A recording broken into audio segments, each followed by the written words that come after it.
All right, y'all. What's going on, man? What's going on? Back in, back in the building. All right, what's up?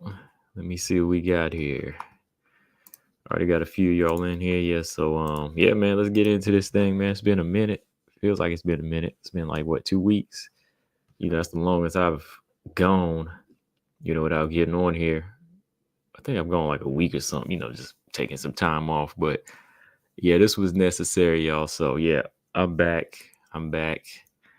Um, Let me see who we got in the building. Appreciate y'all coming through. But yeah, we here. Friday, man. Friday got some fights on though. I ain't gonna lie, man. I was watching some fights tonight. Before I was about to jump on, I said, you know what? There's a couple of cards. There was Aries FC 18. I was looking at that, and there's an LFA card coming on tonight too. So yeah, there's a few things. What's going on, y'all? Marcus, Bryant, welcome back. Yeah, appreciate it. All right, easy, man. Easy said Karate Combat 43 is now on too. He's live on YouTube just in case. Anyway, okay, it's on YouTube. All right. Let me get that. Let me go ahead and get that thing playing in the background. Just in case there's any like knockouts. Oh no, hold on, man. LFA is on. LFA prelims is on YouTube as well. So let me go ahead and pull that up in the background. Let me see. Was there any women fighting on this card? Hold on. It's been on for like 20 something minutes. Oh, the co-main event is a strawweight, women's strawweight title fight. But no. I don't see no other women on here yet. I didn't miss anything. All right, y'all. But yeah, I'm back. We back. So there's a few things I want to talk about. I mean, there's a lot of stuff that's been going on. So, we ain't gonna be squeezing everything in tonight. We ain't gonna be doing no 4-hour stream, 3 or 4 hour stream tonight. Maybe two. More than likely, maybe an hour and a half. We'll see. We'll see if I got the energy. We'll see if I got the energy to do it. Yeah, but yeah, there's a lot of stuff going on. Like, there wasn't that many big fights. There wasn't that many big fights the past couple of weekends, so it wasn't like we really missed anything. I really wasn't a fan of the performance of the ladies last weekend. I mean, was that just me? I put the fight right here. What is her name? Alan Carr. And what is the other girl's name? Amanda. Ray and Amanda. I don't know about y'all, but I really wasn't like a big fan of the performance of the ladies in that fight. I thought Ray and is that her name? Ray and Amanda, right? I thought Ray and Amanda looked like the winner in that fight. The other girl, Alan Carr, I don't think she won the fight. All right. I don't think she won the fight. Yeah, Marcus, same here. I wasn't a fan of that fight. I wasn't a fan of the bantamweight fight either. I mean, nothing against Stephanie Egger, but like Stephanie Egger just didn't have any hands in that fight. Stephanie Egger just looked like green, man, like below average. I mean, she's been in the UFC now, what, 3 years? I believe her record is like 3-3 or 3-4, something like that. Last time I looked, let me look. Yes, it's 3-4. So I would expect a little bit better. I know she's a judoka and everything, but come on, like, get them hands on point. Gotta get them hands on point, man. Yeah, I really wasn't a fan of that fight. Luana Santos and Stephanie Egger. I thought Luana Santos was a flyweight, but her moving up, I guess, for a last minute replacement affected her performance, I guess. But to me, it didn't look great. Like, the Juju fight, I guess you can see levels. You can see levels, right? You can see the difference. Like, the Juju fight, she looked impressive in. But this fight, I don't know, man. Like, I don't know. Like, she was just kind of going through the motions. She won the fight, which I guess is what's important, but it wasn't very entertaining. Let me just put it that way. It wasn't entertaining, and it don't make you want to. It don't make you want to tune back in. I'm sorry. I'm just saying.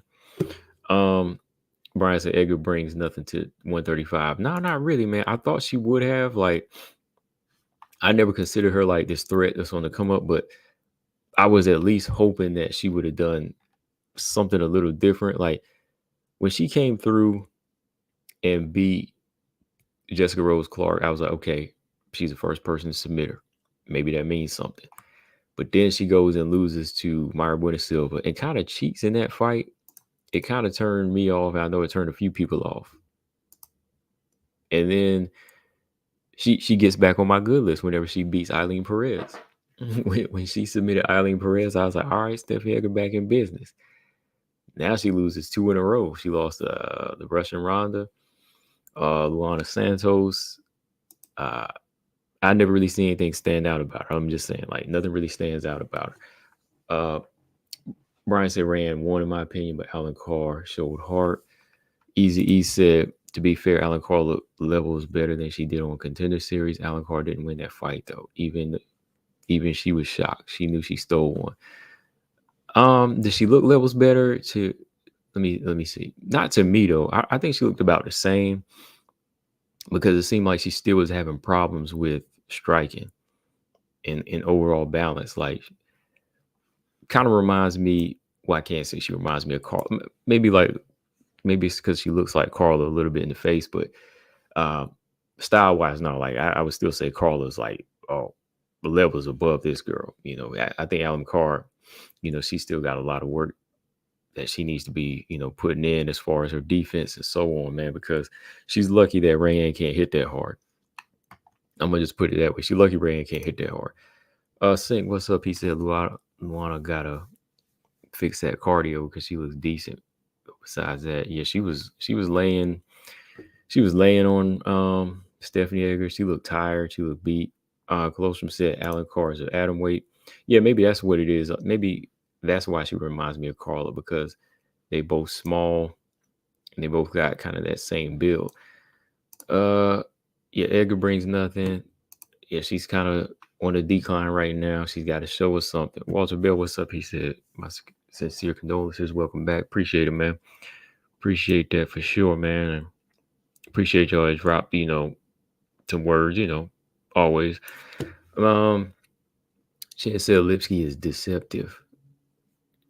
You'll think she's better than you'll think she's better than she actually is.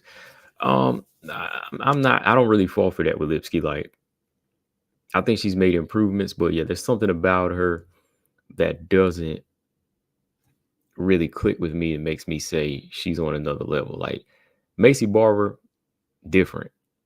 Macy, for some reason, like, you can't push Macy around. Like, if Macy's gonna lose a fight, it's because she might be lacking like a couple of skills, but what she lacks in skills, she makes up for in this dog. Like, you can't bully Macy Barber. Like, if she's on her back, it's because of the lack of the ground game, but she's still a dog in there. Like, she's always awake. You know, Lipski, sometimes she can get a little overwhelmed. You know, I think, what's her name? Yeah, Molly McCann did it. JoJo did it. Montana did it. But she's been looking better since then. But I still think this is a 50-50 fight. I still think it's 50-50. But yeah, man, like I said, the fights this past weekend weren't really like too much to talk about. I mean, they were just there. I mean, we can see what they look like and who's gonna be what. And you know, I'm not gonna be too hard on Alan Carr. You know, she's still coming up. She's still young. It's a learning lesson for her. It was a close fight. I thought Rand won, but I think Alan Carr, you know, she's gonna need to fight a few more fights, unranked fights. You know, maybe I'm talking 4 or 5, because I could even see girls like Loma beating her, Sam Hughes beating her, Eduardo Mora, all those unranked girls I think could beat her right now. Maybe Alan Carr versus, what's her name, Shauna Bannon. That's not a bad fight. Shauna Bannon just lost to Bruno Brazil. Maybe something like that, because they're both green. maybe we can see what they, they could what they could bring to the table against each other. Like let's see who can step out the box. But to me, Ray and Amanda, like she seems a little bit more put together. I think her style is a little bit more like, it seems like she's a little bit more next level. I know she lost to Denise Gomes when she fought in the Contender Series, but then she came through in the Invicta organization and showed that, she's levels above them. And even her style, like to me, I think Ray and Amanda has better movement. I think she just has better movement. Alan Carr should fight Melissa Martinez. Yeah, something like that. They're both kind of thin. Melissa Martinez don't really pack like this heavy punch. I haven't seen Melissa Martinez in a minute, man. Who did she lose to? Elise Reed? Yeah. I ain't seen her in a minute. Paul, what's up, man? He said, Paul, so glad to have you back, man. He's respect you for getting back to it. Lots to talk about these days. Yeah, a lot to talk about. Too much to talk about in one show. But I'm gonna touch on a few things because I'm gonna get back on tomorrow, man. Like I feel like I'm behind, but I like getting on here because not like it's my duty or obligation, but it's it's like therapy. It's like a stress relief. It's fun. It's a fun thing. It's not like I'm doing this as a job. Marcus said, I hope Casey doesn't bring those red plastic cups trying to do ground and pound. Hey, if Lipski's thirsty, she gonna serve him. If Lipski's thirsty, she gonna serve up them red cups, man. Yeah, it's a 50-50 fight, Sync. It definitely is. Uh-oh. There go Brian. Brian had to bring it up. See, I wasn't gonna bring it up. I wasn't gonna bring it up tonight. Or I was gonna leave it in the past, but when was that fight? Last March? This past March? I was gonna leave that 9 months ago, but Brian gonna bring up the grease situation. The oily Casey Oil Neal. Who came up with that name? Was it me? Somebody came up with that name. Somebody said Casey Oil Neal. I want to say it was me. Casey Oil Neal.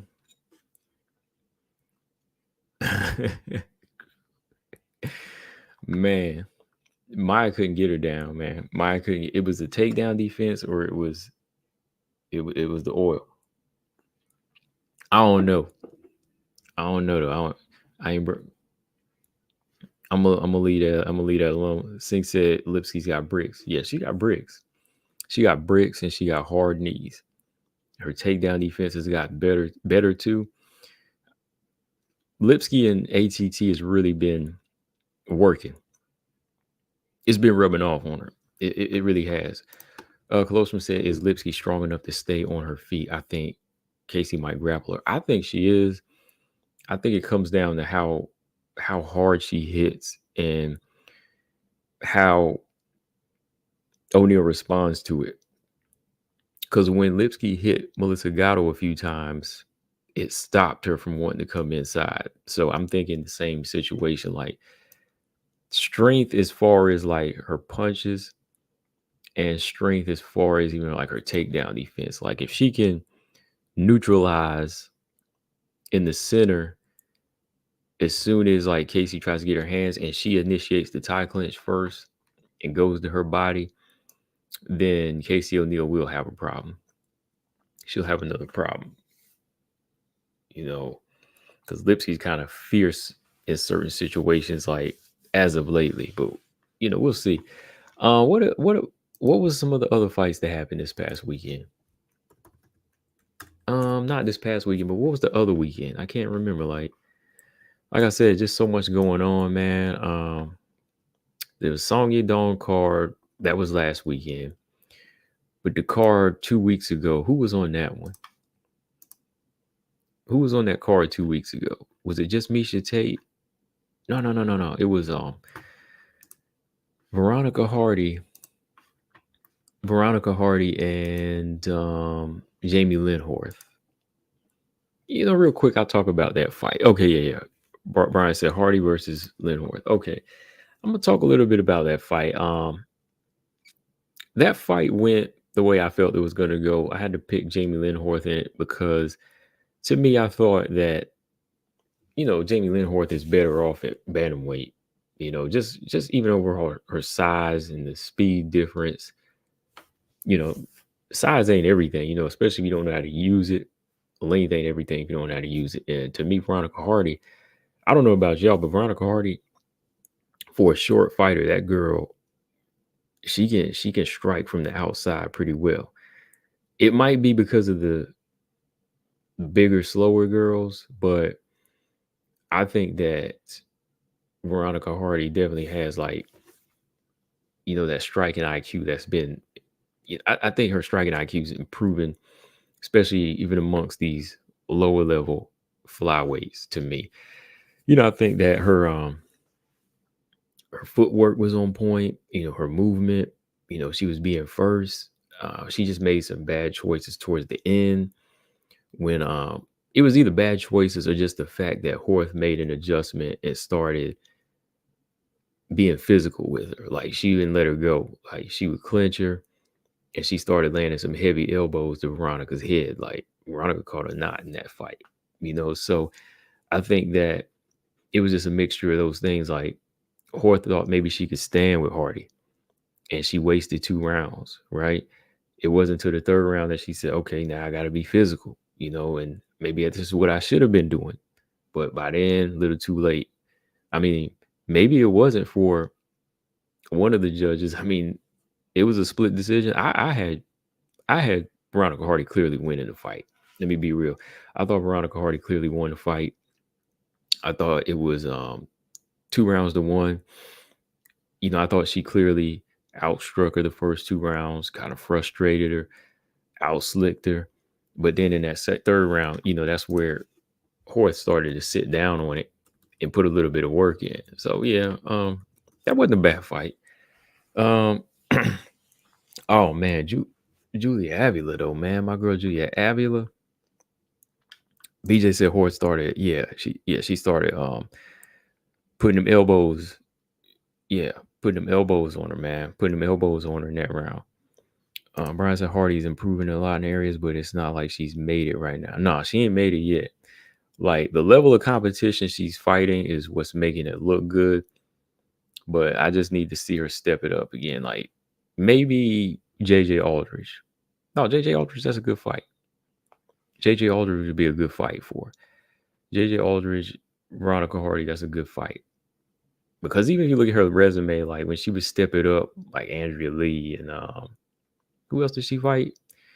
Some of them name girls with some just tad bit better skills she would come up short with. But I think Hardy is getting a little bit more confident, but I'm glad she's being a realist and saying, you know what, I'm not title shot ready, or I'm not on that level yet, like the rest of these girls. So I think the confidence will come with the improvements and who she beats. Like right now, I'm definitely not gonna put Hardy in like a triple threat, something like that. I mean, she would have to be doing what Natalia Silva's doing. Oh man, Easy Side wouldn't say Lee was a step up. Yeah, that was like 3 or 4 years ago, man. Like, no, Andrea Lee. She lost to Andrea Lee. She lost to Andrea Lee a few years ago. So that tells you something. That's what I'm saying. Like, she lost to Andrea Lee like a few years back. All right. She lost to her a few years back.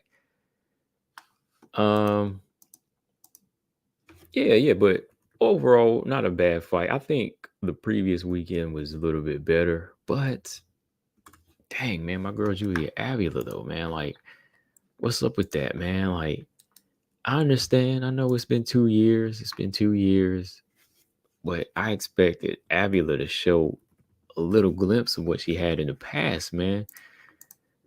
But look, I will say this. I will say this. Misha Tate is still a veteran. Okay, Misha Tate is still a veteran, and even though she's on the downside, Misha Tate still presents a threat to a fighter that never really got that high in the top 15 or top 10, and they're coming off an injury and a pregnancy. Okay, so Julie Avila, like when she left, she necessarily wasn't like up in the rankings. Like it wasn't like she had beaten Ketlin Vieira, Macy Chiasson, and so on, right? She hadn't beaten none of them fighters. So with what she's just been going through and the level she's on, like the math kind of adds up. The math adds up, Miesha Tate, she took a better approach too. Miesha Tate put all of that striking business aside. You know what I mean? She put that striking business aside and said, hey, I'm going straight for the fight. I'm going straight for my fight. I'm not going to go in there and play this game. Closeman said, how do you lose to a Wash Tate? I mean, yeah, like I broke it down. That's how you lose to her. Like Avila wasn't necessarily like this type of fighter that was on that level yet. And she'd been out for 2 years. You can't count out Miesha Tate in that situation. Like now again, if it was Lauren Murphy, yeah, Lauren Murphy gonna beat Miesha Tate. Coming down to her weight, Lauren's not gonna be in there standing still. She's gonna be moving. Different type of fighter. Avila never been on that level yet. She left the UFC right before she started really getting the chance to get into her groove, So her coming back 2 years and fighting Miesha Tate, who says, you know what, I gotta get a win. So let me go back to old Miesha Tate. Miesha Tate said, I ain't trying to strike, I ain't trying to box, give you room to hit me. We going to the ground. And when she did that, I mean, she drowned Avila 3 rounds until she put the choke on her, So, hey, what can we say? I mean, good on her. I mean, this ain't title shot worthy. It ain't title shot worthy for Miesha Tate. So she can't go in there saying, I want this fight yet, and I want the big fights. No, man. We ain't there yet. Oh, hold on. Easy said, a little off topic. What do you think about the recent Clarissa Shields KO video? She going crazy over it. Oh, yeah, I posted it up. Did you see it? I posted that chunk up, man. Because I was like, I'm wondering, I'm wondering what people think. Like the padding. She said padding was taken out. She said padding was taken out of the gloves. Regardless, I mean, it was a sweet punch from a man that would put you down. You know what I mean? Like it was a sweet punch that just landed and boom, it pushed you down. That's it. Yeah, I had to repost it a couple times. I don't know why it was getting deleted. Like it ain't no copyright video. I know that. So I don't know what the situation is. So, but yeah, just look at it. Like padding aside, the way it landed, it was just a sweet left hook and put her down. And I don't know the whole story behind it, but from what you see, she was taunting him a little bit. And of course, there was some other words that was being said. She tried to pull a knife and everything. I don't know what else was going on behind the scenes, but I mean, it was just a punch that landed, man. And it's just like, hey, when you throw at the same time with a dude, okay, boom, who's this going to hurt more, the man or the woman? It's like you in the same, you both are in the pocket. I don't care how big you are, how durable you are as a woman. It's going to put you down. You could have your biggest woman. You could have your Chris Cyborg. You could have your Megan Anderson in there with the tiniest boxer, Guillermo Rigondeaux, or Izuki Inoue, the Japanese fighter. He'll put any of them out. He'll put your heaviest one, your smallest man. He'll put your heaviest woman out because that's the type of power it is. So this guy here looking like what, maybe a super middleweight or middleweight. If he lands that punch, padding or not, it's going to put you down. It will put you down. Easy said, don't believe that padding story. Who would ruin their career doing something like that? They don't do that in boxing gyms. Right. Yeah, that's what I'm saying. I'm just throwing it out and I'm like, yo, what's up? Like, is this, a little bit of a scandal? Because I'm like, why would he take the padding out in the gym too? And again, my understanding is that they gave him the gloves. I just don't know. Like, there's just so much going on with it. I mean, for me, what I'm taking from it is like Clarissa says she can beat a lot of men in boxing, but this is proof that you just can't beat a man like that. When a man lets full steam ahead, when he lets go full steam ahead, a man is gonna put you down. Like I said, it could be your biggest heavyweight woman, Gabby Garcia versus a Terrence Crawford. He gonna lay you out. He gonna break your. He gonna break your jaw. You know, it could be your Tank Davis versus your 300-pound woman, biggest, best boxer, whoever. And Wolf, I don't care. But like, if it's a man fighting you, you're gonna put that power on you, and you're gonna fall down. That's just the point I wanted to make too, because I know she calls out Rolly Romero, Sean Porter, Keith Thurman, Triple G. You lucky that ain't Triple G. Shoot, as a man, you know what kind of damage he does to other men. You know, so you got to be careful. You got to be careful. I know this was 2018, but whatever the year is, this would still happen. However he lands that punch, it would still happen. Yeah. He didn't even sit down on it. He didn't even really sit down on the shot. He just put put the precision on there. James said Alicia wants that Shields smoke. Shields would whoop her. Yeah, Clarissa Shields would beat her. I don't even know why she's talking about that now. I thought they was cool too. See, that's the difference. Like Michaela Mayer is cool with Clarissa, but they won't fight each other. I don't know why. I thought Alicia Baumgartner was cool with her. Now why she trying to call her out? Like they're like in separate weight classes. They're not even close in weight. So I don't even understand why she want to. Baumgartner trying to call out Clarissa now. Like girls like them just can't get along, man. See, Michaela Mayer said she would never fight her. Like Michaela Mayer said, I'm friends with Clarissa, and Clarissa said the same, and they would never fight. I don't get it. Everybody wants some money. Money got them acting crazy. And Wolf, yeah, Vonda Ward, is that her name? Yeah, Vonda Ward, yeah, that was one of the best knockouts I've seen in women's boxing, period. Okay, but let's talk about. Let's go ahead and talk. Let's go ahead and talk about some O'Neal now, and Lipski a little bit, and let's go ahead and make our picks in this one, man. All right. So, did y'all see the stare down? Did y'all see the stare down, boy?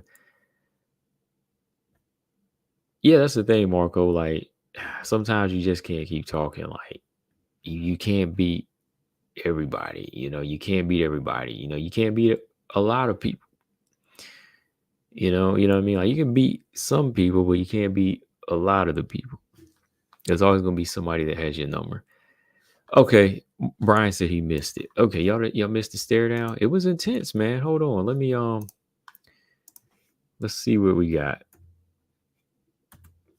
Let me pull up WMMA rankings. Shout out to WMMA rankings. I'm gonna pull up their Instagram, and they posted it up. I didn't know they had beef, man. Like Casey O'Neal was all up in Lipski's face, and I can see Lipski's a little bit taller. Yeah, Lipski's just a little bit taller. I know Keith Thurman somewhere laughing. Yeah.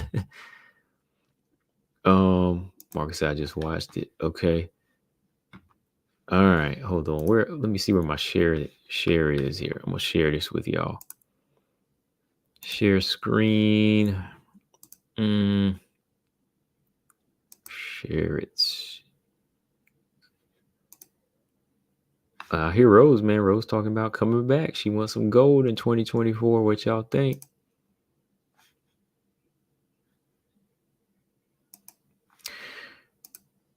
Okay, how do we do this? There we go. Y'all see that, right? And let me click on it. Look at this.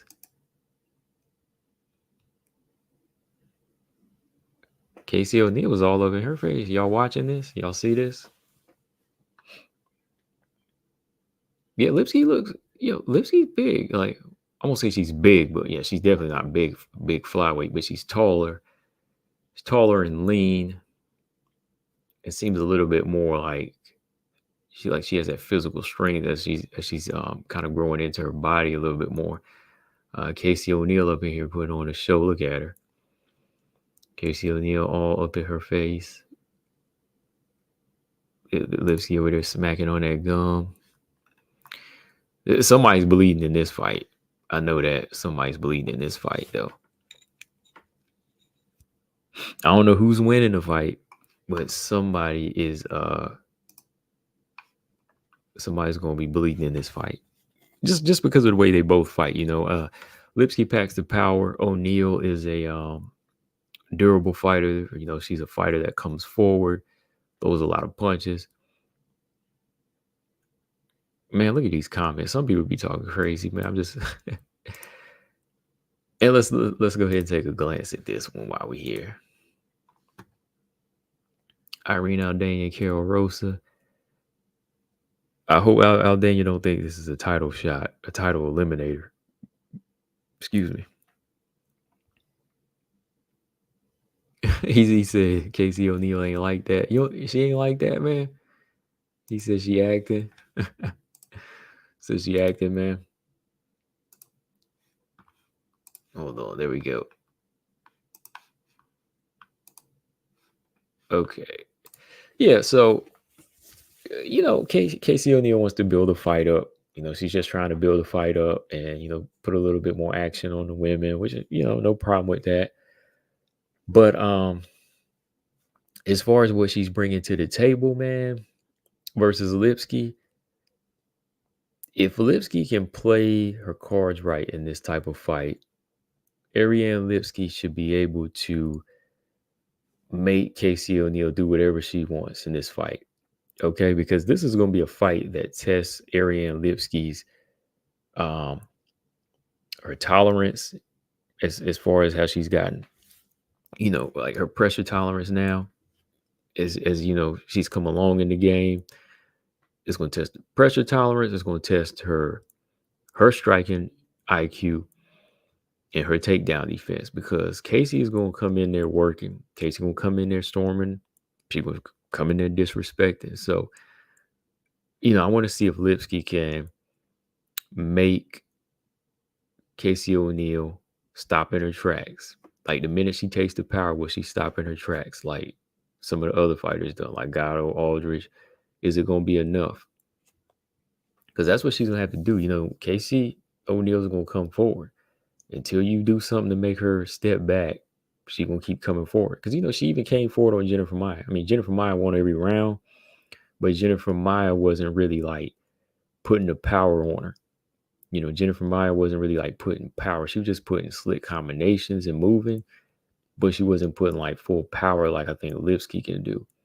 So to me, I think Lipski could like put Casey O'Neill down in certain situations, but can she keep that range long enough, or will she let Casey O'Neill invade her space? So to me, I think Lipski, has to keep that range in this type of fight, step side to side and keep her shots long. Don't be throwing hooks in there. Like when she tried to trade hooks with Cachoeira, I was like, what you doing? As soon as like she got hit in that fight, she wanted to go trade. And I was like, oh man, here we go. Granted, it was like at 135, but Cachoeira put her down and out. I was like, that was a mistake. But in her recent fights, man, her kicks have been looking better. Like, her calf kicks have been looking sharper. Straight punch has been hitting on point. I like it. I like what she's been able to do with her improvements. And, knees to the body are looking good. But the thing about Lipski that makes me sometimes put my hand in my chin and say, is the fact that Lipski sometimes, I say sometimes, well, yeah, she has gotten to the point where sometimes she'll let other fighters just like overwhelm her. Like even Montana, like even if she's faster, if they're slower and they get on her, she seems to have a hard time getting them off. She has a hard time getting them off. So I don't know. Easy said O'Neill made Jennifer Maia look like Floyd Mayweather in there.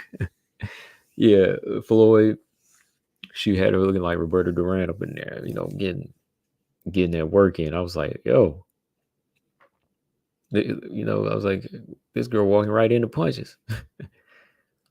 But let me see. If Casey loses this fight, then she's done. What y'all think? Y'all think Casey O'Neill done if she loses this fight?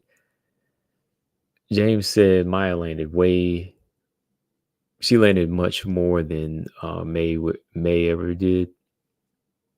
Yeah, right.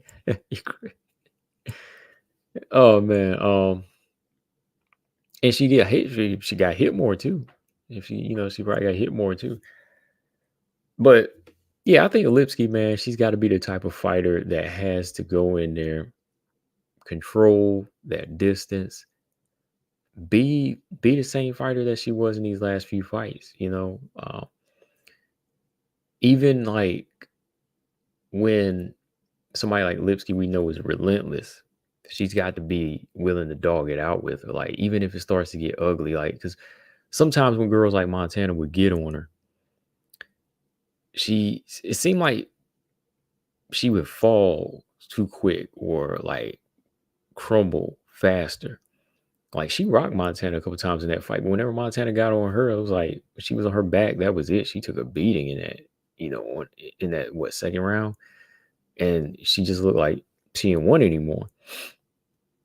But for some fighters, like Aldridge or Gatto, when they tasted her power, they would stop, and that would kind of let her get her momentum and confidence up. But some fighters aren't going to stop, so that's what I'm saying. Like she's got to be prepared to keep going for these girls that want to keep storming her, storming in her zone like that. She's got to be prepared for that. And I want to see if she can do that. Like, can she throw uppercuts on the inside when Casey O'Neill gets her in that clinch, or if she just storms in and tries to press her to the cage like she's done girls in the past? Like, is she going to be able to do that?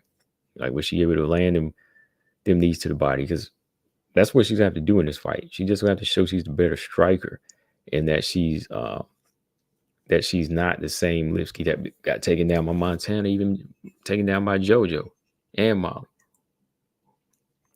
It's got to be a striking game, pure striking game where she can, showcase that power, expose the lack of defense from Casey O'Neill, and try to stop her. I think Lipski needs to go for more of a stoppage than Casey O'Neill does, because Casey O'Neill, she could get a stoppage by, getting work in on the ground. But I think with the high work rate of Casey O'Neill and how she's always coming forward in the pressure, she has the judges more on her side. Let me put it that way. You got to look at it in these ways, like these different ways. Like Casey O'Neill has the judges more on her side. So if she comes in and doing what she's doing and what she always does, and she's able to get Lipski's respect and get her to going back on her back foot, and she's throwing high work rate, she can win the fight by decision. But I think Lipski, to win a decision, you're going to have to make O'Neill scared of the power. And I don't think O'Neill's going to be scared of the power. So you're going to have to knock her out. I think that's the only way she's going to really, really win like a decisive fight. To me, Lipski going to have to stop her. You have to stop her in this fight. Easy see we might see O'Neill on Street Beefs next if she loses this. You said, come on, man, you are wrong. Hey, Street Beefs got a few good fighters, man. I saw this one redhead girl on Street Beefs, man. She's got better technique than some girls in the UFC. She's this thick redhead girl. Like I think she calls herself thick but quick. What is her name? This girl was like has some good technique in that Street Beef circle, So every now and then you find like a diamond in the rough in there. If anyone see the Macy Barber interview today where she says she's gonna finish GK again? Let's see. Nah, I ain't seen that yet. But yeah, that's gonna be a good fight too. I don't know if she does it though, man. I don't know if she stops her like that. It's gonna be hard. I think she can win it, but I don't think she stops her. Casey O'Neill, though, in this fight, we got to see what type of, approach she takes as far as like making up for like the injuries she's had. Did she have another injury? I know she's had that surgery that kept her out for like a year and some change, and now she's been out for like another 9 months. So I hope that Casey O'Neill won't miss her chance. I'm like I said, I'm not a hater. I'm not trying to be a hater. I'm just saying like there's things she needs to work on. But I'd hate to see Casey O'Neill miss her chance to get to the top because of injuries, when she's younger. So, we'll see. I don't know in this fight, man. I'm 50-50 on this fight. So with that being said, I put the poll up, but who do y'all got, man? Who do y'all got? O'Neill or Lipski? Who do y'all got?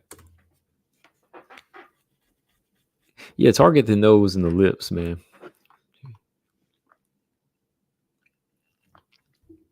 Yeah, targeting that nose that Roxanne did. And Roxanne don't hit nowhere near as hard as like Lipski. Lipski got some thunder and she got some thunder in them punches, man.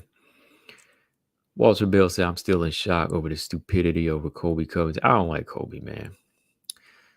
Colby's a jerk, man. I'm glad that what Leon threw hit him too, man. Like, I'm glad he didn't just throw like out of rage and miss. I'm glad that he lucky that wasn't like a glass bottle or something. Because Leon was on point. He about to be on point with a head kick or a punch too, man. Because he lucky that wasn't no glass bottle. Because whenever he threw that thing, I don't know if it was the mic or whatever, Colby, that junk hit him. If that junk was a blade, man, that junk would have went in his ear. Yeah, Colby, man, I don't get this dude. Like, I know you want to be a heel. I know you want to be a showman, but don't be a tool. You ain't, that's what I'm saying. A lot of people now they sell their souls for money and they act stupid for money. Like, you already in the UFC, you making money. Just do you. Like, stop selling your soul. Like, stop being an idiot. Like Colby Covington, he just be being too extra. Like, I want people to like me. Stop trying to get people to like you. If you really this rebel or whatever, why don't you go do your own thing? Why you gotta be all this extra stuff, right? You act like you don't want people to like you, but apparently you do because you still targeting a particular audience. So yeah, hopefully Leon hit him with some real you'll hit him with some real stuff and put him in place. And I don't think it'll humble him, but it'll just beat him. He can just beat him. I hope he just beat him. Yeah, I don't have the zone marker, so tell me how that fight goes. Shadeja Green and Fashawn Cruz. I'll try to find it, but at the moment, I would play it in the background if I had it, but I got the LFA playing right now. No women's fights on here yet. Robot Chicken, what's up? He said, that's what I'm saying. Think about it. Roxy would never trade with Lipski like she did with Casey. Let me put that out there. If Casey trades with Lipski, Casey going to sleep. Okay, so let me see what y'all got. Sink said, yeah, she had multiple injuries. Okay. Zama said he's got O'Neill. Running Rini said she got O'Neill. Easy said Lipski 100%. You already know. Marco said the only thing is if O'Neill takes Lipski to the ground, she's an animal. Yeah, I agree with that 100% because like Montana, put her on the back. Yeah, she gonna be locked in. Yeah, Kobe. Yeah, he just want to say anything. Second round G and P finish for Lipski. Okay. Gary Baldwin, what's up? He said, I'll take Lipski. Paul said, I'll take Lipski. Brian said he'll take Lipski. Wow. Anybody say O'Neill? Oh, yeah. Zama said O'Neill. Zama said second round ground and pound for O'Neill. He thinks she can overwhelm. And I think, who else said it? Going all the way back up. I think Chin said O'Neill. Okay, Chin said O'Neill. There's a lot of Lipski picks though. But I see where Casey O'Neill could win this fight though, man. Like Casey O'Neill did get ranked before Lipski, and it could be because of the resume, who she's fought, but it could also be because of her being an animal too. So I don't know, man. Like I really don't know how this is going to turn out. It really is 50-50. He said Kobe has to do stuff like that because he will always come up short against elite fighters. That's the only way to get money, right? Oh, True here. What's up? He said, will you call Leon and Kobe fight? Yeah, I probably will. Yeah, I'll be on for it tomorrow. I sure will. Not sure if Aaron can take Manon down. Style matchup favors Manon a bit, but Aaron can still beat her. Yeah, it's a 50-50 fight. I lean towards the style like Manon's to beat Aaron's because Manon's not going to be standing there like she's not going to be standing there like Tyler Santos. She's going to be moving. Aaron's strength is underrated because she was able to clinch up Tyler, but Tyler did look off in that fight. But I think Manon is going to be heck of a lot stronger than Tyler in that. With that being said, I think Manon would have beat Tyler Santos that night that Aaron did. Same night Aaron did. Yeah, Kobe wants to get Leon's head, but man, it's like, why you gotta do? I think there's a limit sometimes. Like, shows what type of person you are. Like, come on, like you ain't got to get in a person's head like that. I'm like, come on, bro. Like, let's, it's a fight. Like, if you're a fighter, you fight. You don't have to play that type of mental game. I mean, it's boxing, MMA, all of that is chess. We know it's a mental game. But when you start playing this stupid talk and childish stuff, it just comes off a little bit, idiotic. O'Neal Lipski is a 50-50 fight. Yeah, it is 50-50. Did you pick Marco? Who did you say? Who do you got? I know you said if O'Neal takes her down, she could win the fight, but who do you think wins the fight? I kind of want to say O'Neal. Wins the fight.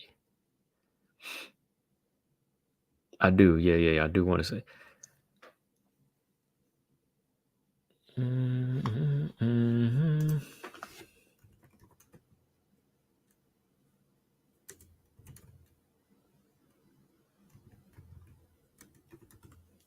Okay.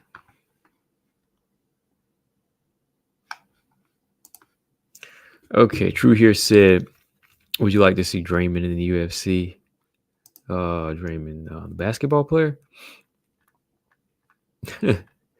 Well, so he can be let's put him in there against Derek Lewis right off top. Put him in there with Derek Lewis and then fight Cyril Gane, whoever he loses. Then Curtis Blades.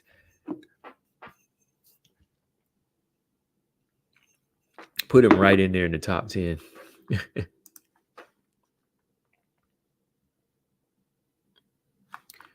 Then make him fight Pavlovich.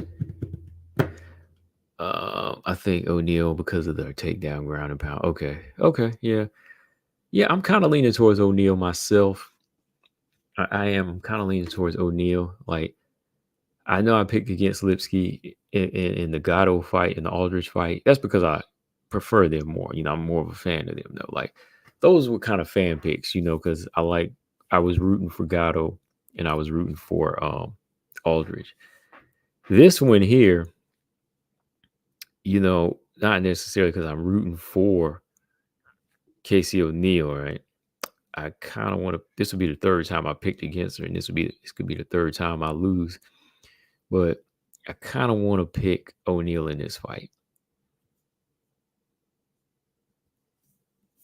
Easy said it was only a matter of time before you get celebrated for his style of play. I see, man. Like, people been talking about this dude's style of play, man. Oh, Gabby, what's up? Gabby said if O'Neill wins, she'll probably be getting Murphy or that Natalia Silva. Ooh, or she could get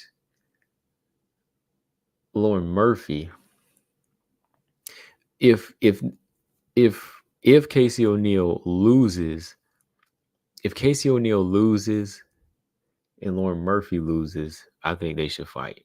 I still think that would just be a good fight. Like that's just an entertaining fight because there was a lot of it wasn't like a lot of trash talk, but Lauren Murphy just said she couldn't fight. So I think that would make for a good fight because those are fighting words. I just want to see the fight. I just want to see the fight, regardless of Lauren Murphy being like done. I don't care what people say. Like, there's some fighters I just like to see fight. And, if Lauren Murphy loses this fight coming up, and O'Neal loses this fight, then I want to see them fight. Runner Rennie said, how do you think O'Neal would do against Tracy Cortez? I think Tracy Cortez might win that fight. I think Tracy Cortez has better movement. I think her striking looked a little bit more cleaner. I think she's a little bit stronger on the ground. But O'Neal, those high volumes, she can throw high volume punches. I think Casey O'Neill versus Jasmine, that would be a good fight. But yeah, I would go with Tracy Cortez in that fight. Natalia would do horrible things to O'Neal. Oh man. Horrible things that, man, if they were fighting and I was doing a fight companion, my head would explode trying to keep up with that. I'd be like, yo, O'Neal just hit her with 6 jabs in a row. She hit her with 2 straight right hands and she's still coming. Boom, head kick, she out. Oh, I'm just playing. I'm just messing. No, but for real though, Gabby said Chikagan versus O'Neal would happen if they push O'Neal. Again, I would go with Chikagan. If they did, I would go with Chikagan 100% in that fight. They both got good cardio, but I think I gotta go with Chikagan.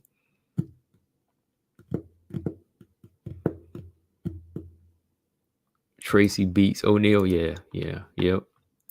Even Barbara's fighting top girls. Yeah. Well, yeah. Well, Barbara's not a bad fighter though. I'm not saying Casey O'Neill is either. Though. I'm just saying like Barbara, she's improving. To me, I know when you say it like that, you're saying even Barbara's. Barbara's gotten better. I don't think she beat Miranda, but I think that Macy Barber has gotten better. Like I'm seeing a difference in Barber. And I'm seeing her with the ability to catch up. I really wish Tyler Santos was around. I think that would have been a good fight. Tyler versus Macy. That would have been a good fight. Cortez looked like a different fighter versus Jazzy, but Jazzy is slow. Yeah, she did, but I think it was also her hands were improved. Like, granted, Jazzy's slow, but I never seen Cortez's hands look like that either. Like Tracy Cortez's hands have never looked like that. Like she really worked on them off that, with that year off. She really has improved there. Colossus said Corinne is fighting Murphy and she's ranked number 6. If y'all that high on Silva, she should start fighting top 7 girls. Which Silva? Which Silva we talking about? Yeah, if you're talking about Corinne Silva, Corinne Silva's fighting Lauren Murphy, right? Ain't Lauren Murphy like close to number 8? Oh, yeah.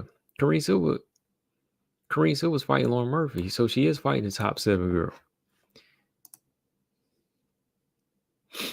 And Natalia Silva's almost fighting the top 7 girl. She's fighting number 8.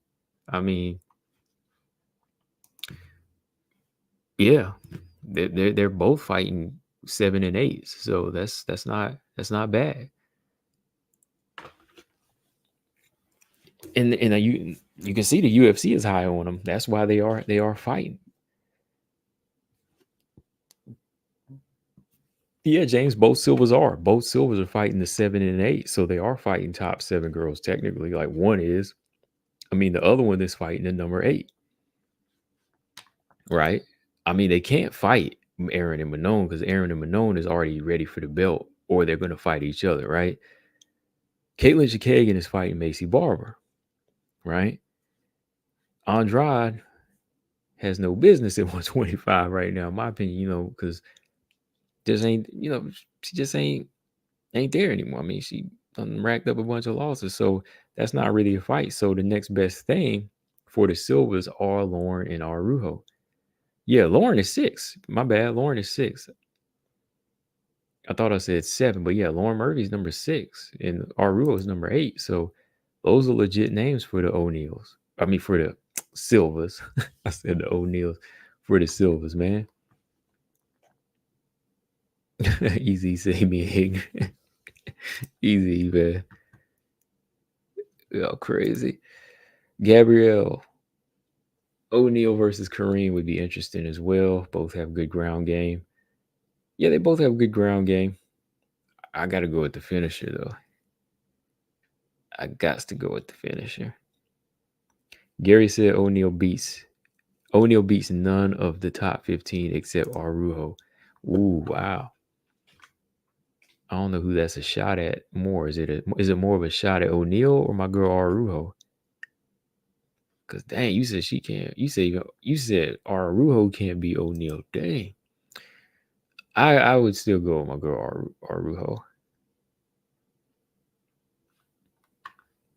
Says she can't beat none of the top 15. Let me think. You don't think she could beat Andrea Lee either?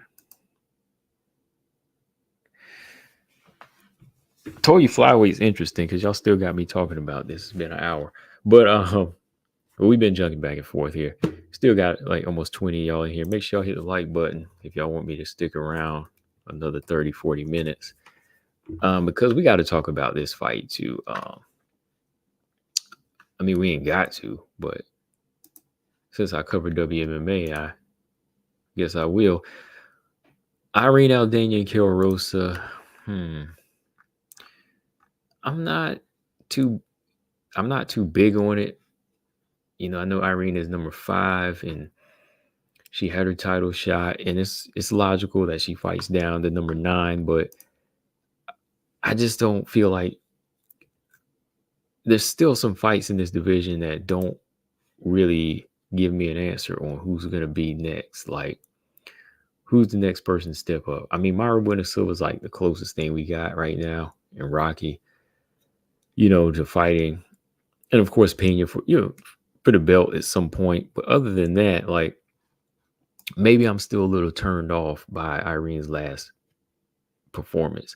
Yeah, Easy said the same thing I did. Irene left a sour taste in everyone's mouth. Yeah, man, like I know this is the fight game, and I know people have their off days, but I was watching an episode of Tough House, like one of the real old ones, and Dana White, I had to agree with him, man. Like he said, like, this is your one chance, whether you sick or you feel off or you down, you got to come and fight. He was like, you got to make yourself known, and you got to show up, right? Like, that was like 10 years ago. It was in that Ronda Misha Tate show. I was watching that, but that still holds to today. You know what I mean? Like, you might be off. You ain't always gonna feel perfect.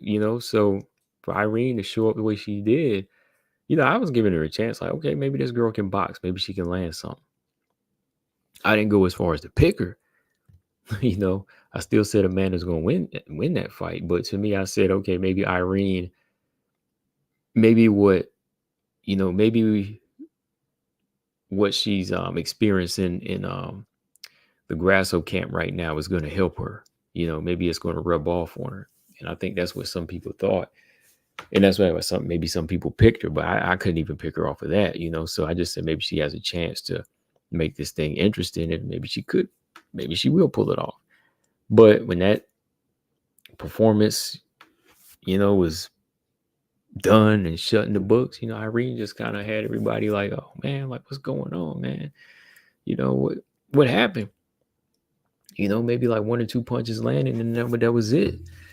I mean, maybe she landed more than that, but you know what I mean? Like, she couldn't really get her attention. So Irene is in the right position right now to be fighting Kill Rosa because I think Kill Rosa is the same way.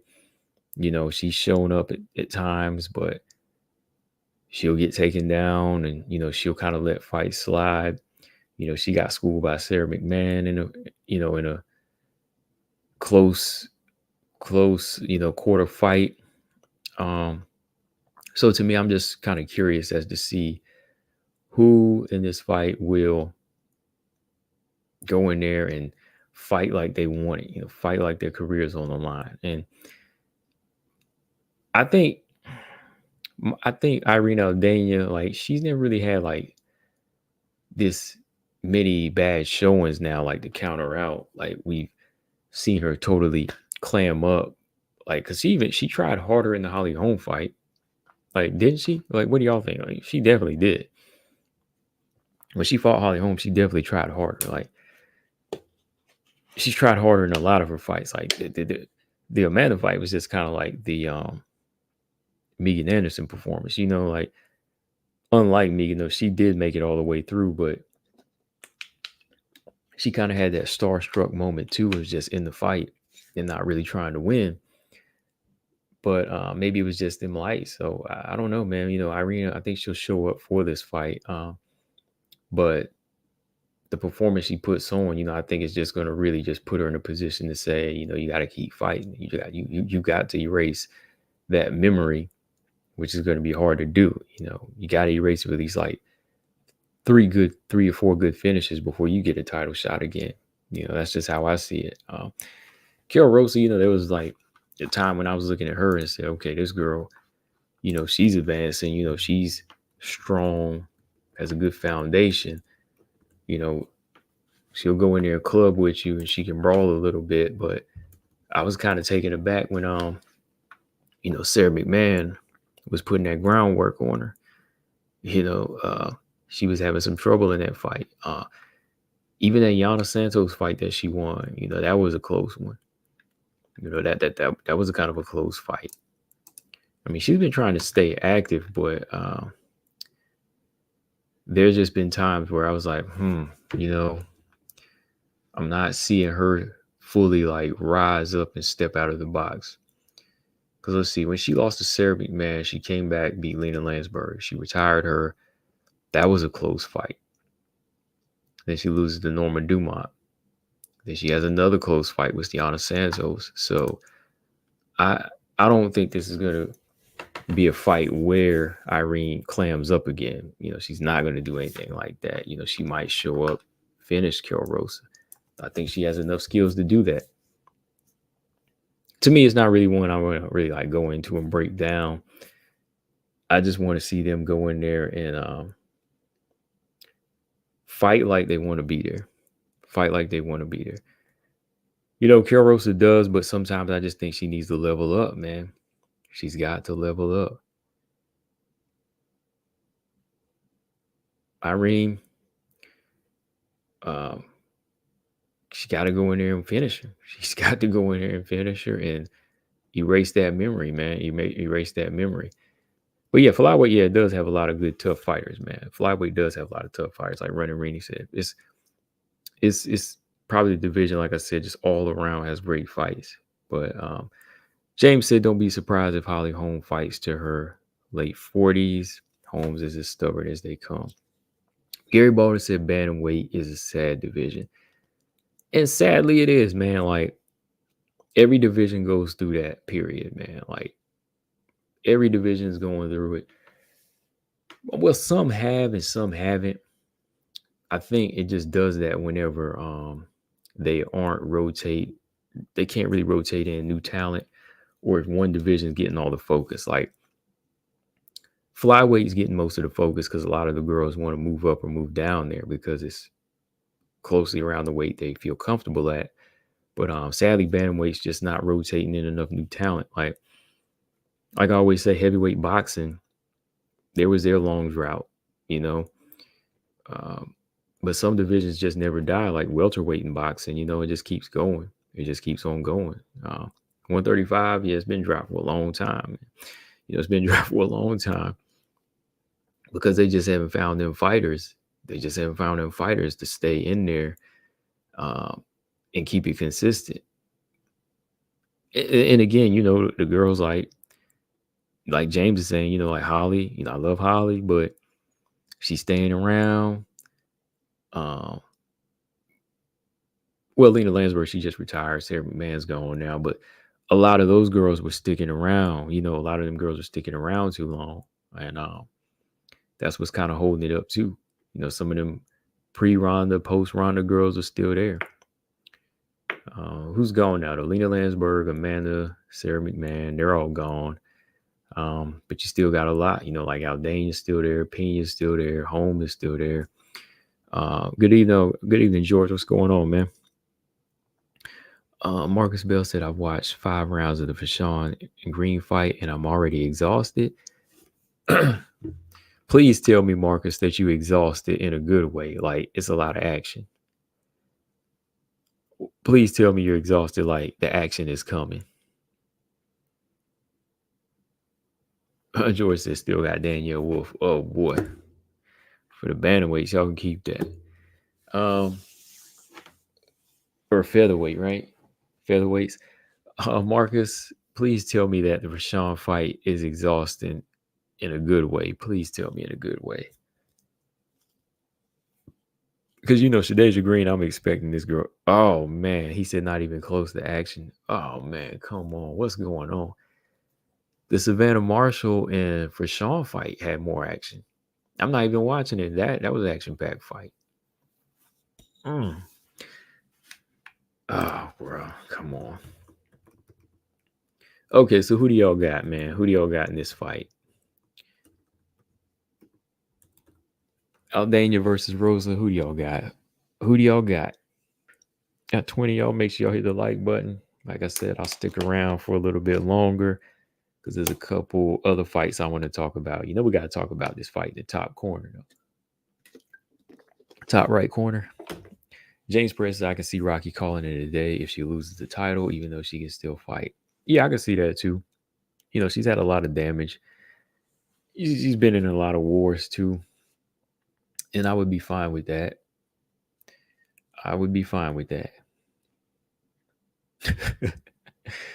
Oh, man. Colossus said, a boring split draw. Gary Baldwin said, Aldana. Yeah, I'm going to go with Aldana in this fight. I think this fight here is more 70-30. I think Aldana has that experience and she has that finishing factor and that confidence in all other fights except that championship fight. She did finish Ketlin Vieira. She did finish Macy Chiasson. Who else did she finish? She finished like 3 people in a row, right? Or beat 3 people in a row. No, it wasn't in a row. Yana. She knocked Yana out after she lost the home. Before that, she had beat Ketlin Vieira. And she finished Macy Chiasson in a competitive fight. But now, where she stands, to me, I don't really see it like, oh, hold on. This fight where it's going to be a lot of trouble. Hold on, y'all. There you are. Okay. Boring split draw. George said Irene Aldana. And she got dog walked by Holly. Yeah, Holly dog walked her. Melissa Dixon's coming for that belt. I like Melissa Dixon, though. Y'all hear me? I like Melissa Dixon. She fights with urgency. Like, Melissa Dixon's got some defense issues. I believe she gets hit a lot, but I think she still has good technique. Like, on the ground and on the feet, she's a good fighter. Let her fight Miesha Tate next. I like to see her Miesha Tate fight. Or yeah, who's at the bottom? Like, let's see, man. Like, with the way the division is going right now, I wouldn't mind seeing her at the top, though. Like, I think she's an exciting fighter. Yeah, I would like her to tune up her defense a little bit because you can only take so many punches. Oh yeah, Josiane Nunes. That's right. Josiane's 14. Let's see that fight. let's see that fight. I can see people saying Lemos was already damaged if Suarez stops her. Yeah, no, we won't make that excuse, you know. If Tatiana stops Lemos, it will give more hype for Weili. Yeah, it will. But I think right now the Weili's next fight is going to be Yan Janon. Yeah, I think that's going to be that fight. Oh man, Chelsea Chandler Cole. Shout out to Chelsea, man. I can't wait to see her get back into the cage pretty soon. Need to find out from her what's going on. Yeah, that Norma Dumont fight, man. Whew, didn't go the way it's supposed to for her. You know what I mean? Like it went the way it's supposed to for Norma. Norma came in there to do what she said she was going to do. But let me see. Yeah, no, I won't. Cause she better go in there and work, man. Like I just get yeah, let's talk about the fight. Let's talk about Lemos and Suarez. Like, what do y'all think about Lemos Suarez? Six, what's up? He said Lemos KO Suarez. Dang. He just put it out there. What do y'all agree with that? Y'all agree with Six? Lemos KO Suarez? I don't see that happening.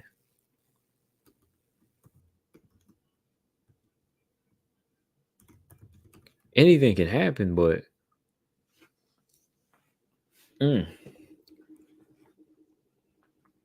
anything can happen. But dang, you said she KOs her. Like, is she that?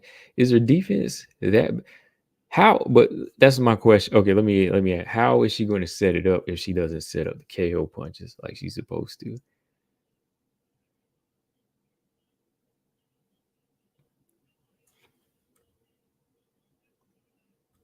Yeah, anything is possible, but tell me like how it happens though. Like I gotta know because the things I said she needed to do against Wei Lee, and if she executed it right, yeah, high possibility. But just like she landed on Wei Lee. Yeah, she landed on Wei Lee a couple of times, but when Wei Lee landed on her, she dropped her. Right? So you're basically saying that Wei Lee, well, you're saying Suarez can't take the same punch Wei Lee did, right? Um, I don't know about that. You know, I think we've got to see her chin tested. But the thing is, if she swings wild and she's not setting these punches up, she's not going to knock her out. The same way she wasn't able to knock Wei Lee out. See, my thing is, look, okay, Lemos, you got to go in there, find your rhythm, you know, throw Whaley's rhythm off, you know, get her timing down, and don't let her see the punches coming. Like, yeah, Lemos hits hard. We know that. But the shots that you see coming, you know, you can prepare for them. You brace for them. But when you got the punches that you don't see coming, Lemos can definitely knock you out with those type of punches, you know?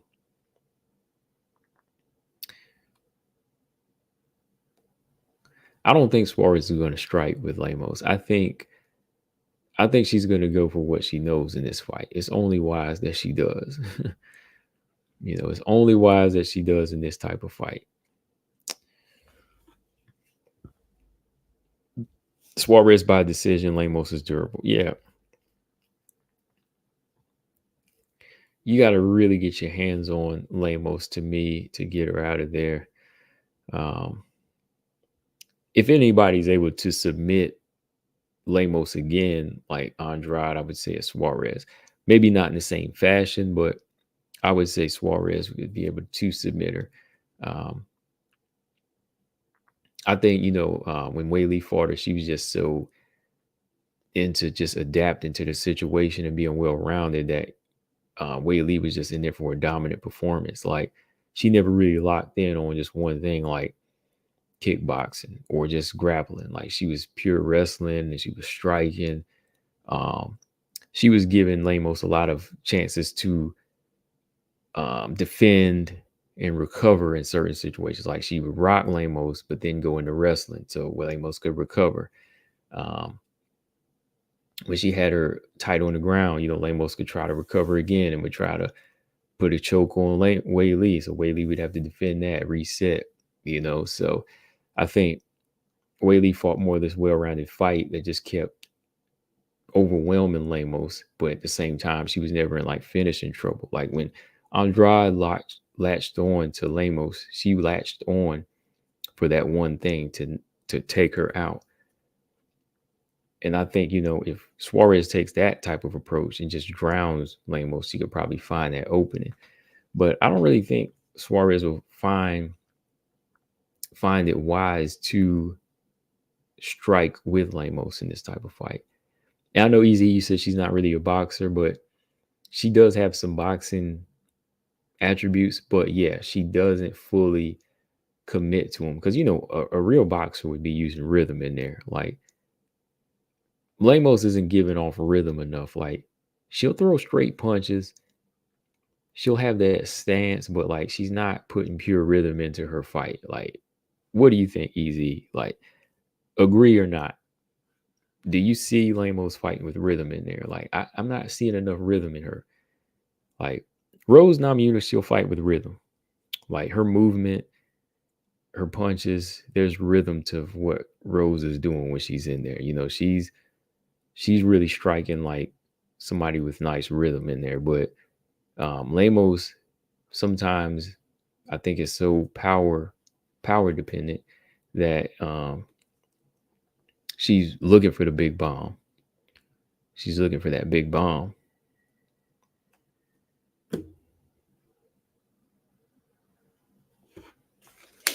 Yeah, Gary said Lemos throws too wide. Yeah, and that's the thing. Like, you shouldn't throw wide. Like, if your right hand is that devastating, a good straight right hand is all you need. A good straight right hand in these situations where fighters are standing in front of you. Like if Whaley's standing in front of you, you plant the straight right hand down the pipe. That's all. Don't make it too don't make it too difficult for yourself. Don't go out here trying to swing for the fences and the shots never come. Like when you swing for the fences like that, you get taken down. Like Suarez is going to be looking for that type of situation. Suarez sees hooks coming, she's going to drop a level and take her down. For Lemos to beat her, she has to catch her and hurt her. Yeah, pretty much. Like, it's got to be something on the feet. She's got to hurt her with something on the feet. Like, if she gets her on the ground and like Suarez somehow gets reckless, that would be crazy, man. Like, if she got reckless and Suarez got caught up in like a submission hold by Lemos. Easy said, I see Lemos trying to mimic rhythm to throw opponents off, but she actually just making angle. She's just looking for angles to throw haymakers. Yeah, that's all. Like, she's not really throwing them off like that. Like, she's just like, yeah, looking for the angle, throw the big shot, and boom. As you remember, even Waterson took her down too, That's what I'm saying. Like, she's got to like be sharper on her wrestling. Like, if she's gonna get taken down, she's gonna have to get in there and make it she's gonna have to make it rough and ugly too.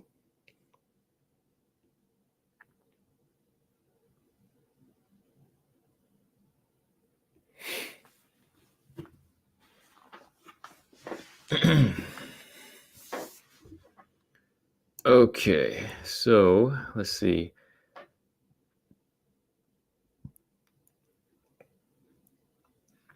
But yeah, this is just a pre-look. Like I said, I'm not giving y'all a full breakdown of this thing yet. We'll talk about that later. But yeah, I think yeah, with this fight, it'll make it a little bit more interesting. When her and Zhang Weili have like some common opponents.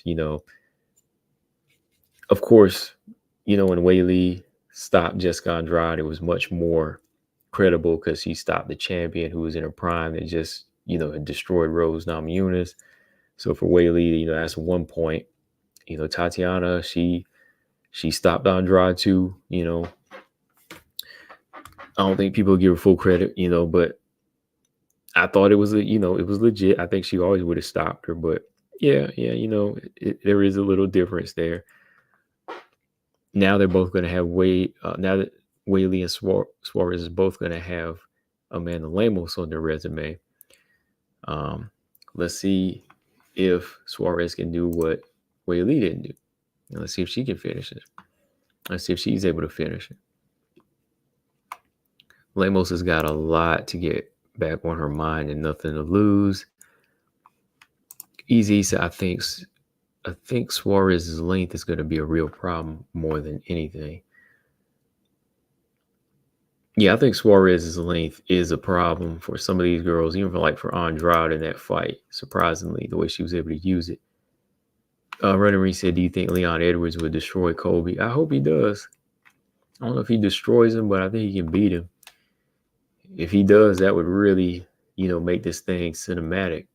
It would make it for a cinematic night. After he talked all that trash, he could go in there and finish him. You can see Leon feeling off and uncomfortable already, acting out of character. Hopefully not. It's like I usually don't agree with Chael Sonnen, but like Chael Sonnen said, you don't know the person. Like Chael Sonnen said that, some people think Leon Edwards is going to be off character, but he might not. So, like he said, Colby Covington better be ready, man, for what he did, because he's like, Leon Edwards might come up in there ready to go. Some people react to trash talk in different ways. People think he's going to be mentally off, but he's probably like channeling that energy in a different way. So like he said, Kobe better watch out.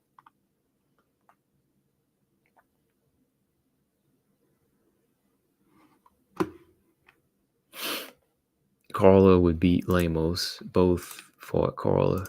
Yeah. Both Tatiana. Yeah, both.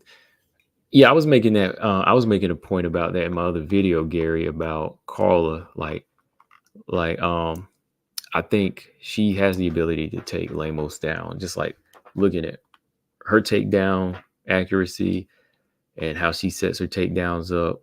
Yeah, Carla would be able to take down Lemos though, because even did Angela Hill going for a couple of takedowns? I know Michelle Waterson did. So when you're looking at a smaller to the ground wrestler like that, and that's the thing too. Like for some fighters like that are low like that, like Rose said, she says Carla is like a hard fighter to hit. Some of these fighters are hard to punch down on. They have this ability to get past punches and get in there and get in real quick in the close quarters before you can even like counter.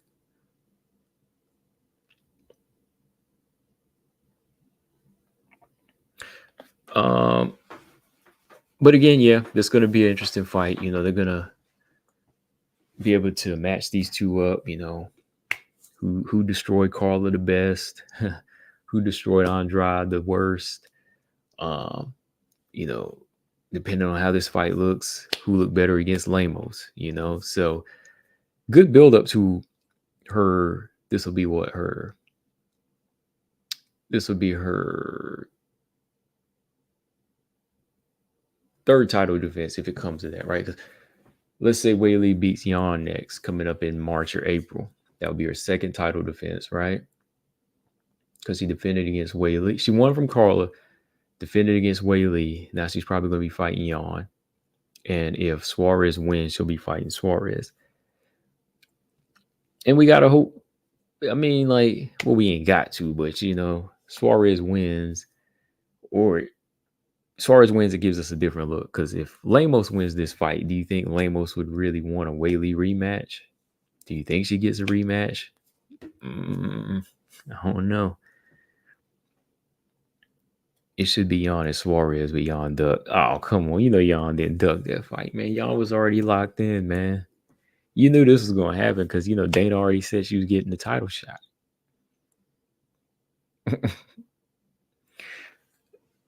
Oh, man, y'all saying Jan duck, man. Come on, man. Y'all's trying to get that title shot. That's all it is, man. She wants to get in. I mean, it's been a long wait. It's been a long wait for her. See, Running Reed said Jan deserved the title shot, not some lady that just came back. Ooh. Well, Suarez has been back for 2 fights now. She's about to fight a third time. Exactly. Brian said Jan didn't duck. She played her cards right. Basically, I mean, that's how I have to explain it. Like, Jan was already in a position to get a title shot. Like, she put together a good 2 wins.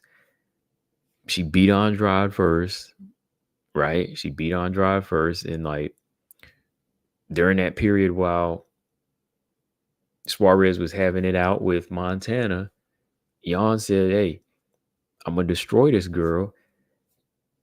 And that's it. And she did. And then Dana White said, hey, you getting a title shot. So, Dana White's been kind of lingering with this thing. Why do you think they pushed back the Shanghai return? Like, they moved it to Vegas, man, because they said we got to make this big. This fight is coming next year, y'all. It's coming like March or April. I'm telling y'all. Weili Yan is happening in March or April. And Yan Zhana did what she had to do. She beat Dern. She beat Andrade. She locked him in. It said, I'm number 3. She got in right when the getting was good. Rose moved up to 125. Carla is out right now. So no rematch with Carla. You know what I mean? Like, she lost to Carla, but since then she put together some wins. Carla's gone.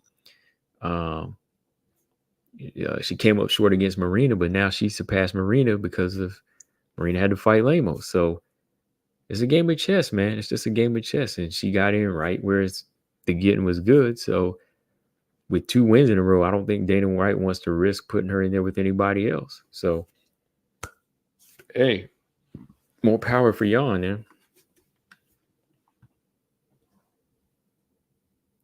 Easy said if the title fight was already lined up, then why did they offer Suarez first? It wasn't a lock at that point. No, I already think that it was. Like, I think that they probably, because when they had Suarez still at 125, there's probably still some question. But then when she beats Montana and says she's coming back down to 115, they were kind of lingering that. But then you got Jan lined up to fight Andrade, right? And they were probably thinking that in the meantime, we'll just hold off. So, yeah, maybe there wasn't locked in yet. But when she destroyed her the way she did, and then, like, the reviews were kind of coming back like, oh, we could build this fight up because Jan is in that position where she's saying that, Jan's been talking junk now too. Jan's been talking junk to Weili, saying, I look better and all of this and that. People don't like me over here as much as they do Weili. So all of that kind of helped build this thing up. But, after that fight happened, Dana was like, hey, we're going to make this fight. Like, he might have not locked it in, signed it, but I think that verbal agreement was already there where he was like, yeah, like, I think this fight makes more sense. Like, anything else said, I think after that was just probably like, okay, if Suarez looks good here, we'll try to get it in. But then it's like, okay, if Suarez beats Andrade too, like, why would Suarez jump ahead of Jan at this point when Jan did it first? So, yeah, you could say when it comes down to it, maybe their situation is like Aaron and Manon, okay? At most, or at least, they should fight. But if not, you would say Yan Zhana deserves a shot first, right? Because she's been here longer. Well, she's been more active. So, Easy says she's getting destroyed anyway. Hey, however the fight goes, she played her cards right to get the shot, right? It's better than getting injured and then saying, oh man, I missed my shot. You remember this too? JoJo and people gave JoJo. I know Running Rennie brought this up. JoJo, I didn't see the bright side or the downside to this end too, because I was back in JoJo at the time. But remember when JoJo missed out on her title opportunity? she took another fight. Remember, she took on Jennifer Maia. She loses to Jennifer Maia and she misses her opportunity. So Jan's playing her, Jan's playing her cards, man. Like Jan's playing chess. Like, yeah, it would be a good fight. Jan Suarez is a good fight. But remember, man, like that same thing happened. And I was backing JoJo too, because I was like, y'all need to get off her back. She trying to get her money. But then I thought about it. I was like, when it came down to the fight night, I started getting that feeling. I was like, I don't know, JoJo, man. Like that title fight was looking good. And then all of a sudden, boom, JoJo gets finished in the first round. Bye-bye title opportunity. Jennifer Maia got that title shot, right? So why would Jan take on Suarez right now when she's already put together 2 wins and put that at risk? It has nothing to do with being scared. It has to do with her making the right move right now. Making the right move because I'm already here. Like I've gotten here. I think I've done enough. And if the boss says I've done enough, then I'm going to listen to the boss so I can get my money, Yeah, easy. I'm telling you, it was a bad decision. I thought it was good at the time just because I thought JoJo was going to go in there and win because it was like a short notice thing. But nah, man, she wanted to get early money and it messed up because then I thought about it too. I was like, I don't think this is going to be a walk in the park. Jennifer Maia is too durable, So, nah, man. Yeah, so the same thing could happen Same thing probably would happen if Jan took on Tatiana Suarez. She would lose her title shot. And she's probably thinking, I just lost to Carla and then I lost to Marina in a controversial decision. I just put together 2 wins. That's all I need. Because it's hard to put together a winning streak in the strawweight division. Don't get me wrong. Like, hey, these girls in the past, they've been able to do it, but as they get better, man, shoot. Like, shout out to Carla, because, Carla put together a good win streak to get her title shot. She beat Marina, Grasso, Verna Genderoba, Marina Rodriguez, Jan Jana. She beat a lot of good fighters. She went on a nice little win streak. It's hard to go on a win streak. So the minute you want to get maybe 2, go ahead and get your title shot. If you number 2 or number 3, don't be trying to, hang out too long. Don't be trying to hang out too long, because if you do that, you're going to lose that. They're going to lose it to that one person, and that's it. Because let me see. JoJo had put together how many wins before she was about to get a title shot? Let me look at it here, because she had lost to Chikagan. I remember that. Okay. Oh, man. No. She beat Andrea Lee. And that was it. She was going to get a title shot after she beat Andrea Lee. Okay. She lost to Chikagan. She beat Andrea Lee by a split decision. And then she was getting the title shot. But she wanted to throw another fight in there. Because it had been about a year. Okay, I understand. It had been about a year. But then you got to think about it, man. Like, what type of risk is Jennifer Maia? What type of risk is Jennifer Maia? Should I or should I not? I know I need to stay a little sharp, but let's go ahead and get it, man. Let's go ahead and get it at this point. Because how many times do you think I'm going to get to this shot? That's what JoJo probably should have asked herself too. That I wasn't thinking that way then. That was like 3 years ago, y'all. So I wasn't thinking that way either, man, like when JoJo did that. But yeah, you got to ask yourself them questions like, how often is the title shot going to come? Right after beating one person, she was going to get a title shot. So for Jan, to put 2 together now, hey, go ahead and get it. I'm just saying, man. And not coming from somebody that's like a Jan Zhaonan simp or, a simp like that, or Suarez simp, no, I'm just coming with facts. I'm just trying to come with some logic here and say, hey, this makes sense. Hey, if I was wrong in the past, I admit that. I said JoJo was doing the right thing, but nah, not really. Why did JoJo do that? I guess she did it for money, but yeah, like there was bigger money in the title shot, And you never know, you could win. You never know, you could win. Easy said, I guess I'm a bit biased for Suarez. I love to see someone come back from injury. Say what you will, but Suarez is working for that. Oh no, believe me. I think, believe me, Suarez, man, like if Suarez didn't have that injury, she would be title. She would hold the title right now. To me, if she never had an injury, she would have mopped the floor with mostly everybody. I think Suarez would have that title right now. I think that. I think she would have that title right now, but I just think that, you know, her story is just gonna have to be built up right now. I mean, not in a bad way. I'm just saying, like, while Jan gets her shot, go ahead and throw another win under your belt. You know, go ahead and throw another win under your belt. Show everybody where you improved, and just keep climbing. It's not too far. You know, I think Suarez, you know, she's good. You know, she's getting better. I know it's the injury thing too. Sometimes, you know, you got to go in there and try to get it while it's there, because, you know, the injuries that have come up in her career, you never know, they could come back. So I know she probably wants to get in and get out sometimes, but I understand that. But I just think Jan was already there. But yeah, I think, you know, this fight's gonna be good, man. After this fight, if she goes in there and does her thing against Lemos, go ahead and give Suarez the shot next.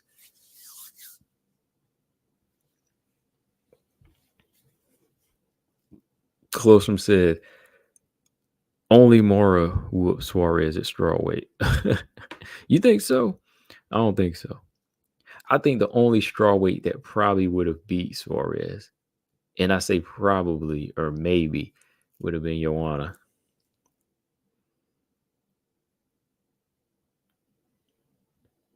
I gotta look at Mora again, like to see what Mora does that would disrupt Suarez. Like, I mean, I watched her fights, but I gotta see how she disrupts Suarez.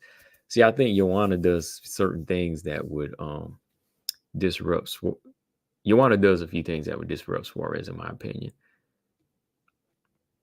You know, the jab, the movement, the takedown defense, the speed. Like, I don't think Suarez would like knock her out, but she would have a hard time keeping her down. You know, because even Valentina, you know, she would get her down, but she's tough to get down. I know that was at 125, but, you know, I think Joanna would just be like a style matchup that'd be really agitating to Suarez. But I gotta look at more as like, I gotta look at how she can counter and like see if she could even use her hands to slow her down, you know. You said Mora can match her on the ground, and she's strong. She's just as strong. Styles make fights. Whaley waxes the floor with Suarez. Easy said Joanna would have been a fish out of water on the ground, though. Joanna also had great takedown defense. Yeah, that's what I'm looking at. Like, I think her takedown defense was great. Like, she's just like, you know, 2016, 2015, Joanna was just so like energetic, and like she would pop back up so fast. Like, as soon as you grabbed her, she was already in like position to jump up, you know, and she's got that athleticism, you know, as far as that burst on her feet. Like, I don't think she would be spending too long on the ground like that. Gary said Jan's defense isn't great either. Of course, Whaley will go for takedowns, but if she's not going to be spamming like Suarez or Carla, Whaley will wrestle her to death. Yeah, Joanna was amazing. She was a wrestler's nightmare. Yeah, James. Yeah, of course. Peak JJ. We talking about peak JJ. Like, that's my point. Like, that's the only fighter I've seen like really not hurting Suarez, but possibly beating Suarez. That's the only fighter I could see doing it. Mora needs to make weight first, right? Yeah, you might have Suarez and Eduardo Mora at 125 or something.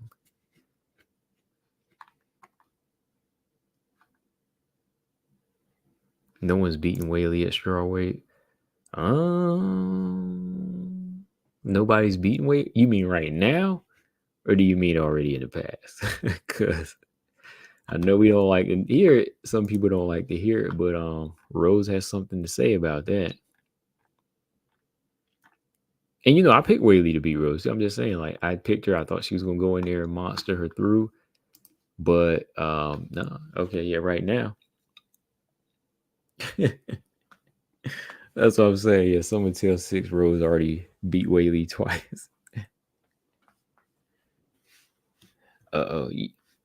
I know Easy be tripping when I put this picture up. Hold on. Easy be tripping when I put up that Rose and Manon picture. You know what picture I'm talking about, right? Easy. I just thought of it because, like, when you mentioned we're talking about Rose, man. You know what I'm talking about. Easy always be tripping with that picture I put up. Like, I didn't even know, man. I'm just putting it up, man. Like, he know what I'm talking about. Hold on. Yeah, there it is. Yeah, still on my computer. It's up here, but I just saved another copy. Oh, Runnery said you did, and you was quite sad when she got knocked out. I was sad. Yeah, I was like, I wanted to see a good fight. Like, to me, that night when they were going to fight, I was like, right down the middle. I was like, Rose, respect for martial artists. Whaley, respect for martial artists. But then, Rose had to kind of talk sideways and start bringing this whole political junk into the thing. And, like, that's what kind of turned me off of her when she started talking that political crap. And it just made everything more political instead about the martial art, That's what kind of had me, when it comes down to her skill, I give her credit for her skills all day. But as far as like all that noise she kind of brought into the energy of the fight, it was kind of like, oh, here we go. Some low-key Kobe Covington type stuff. But, I don't know. But yeah, when it happened that way, I was like, man, I wanted to see a longer fight.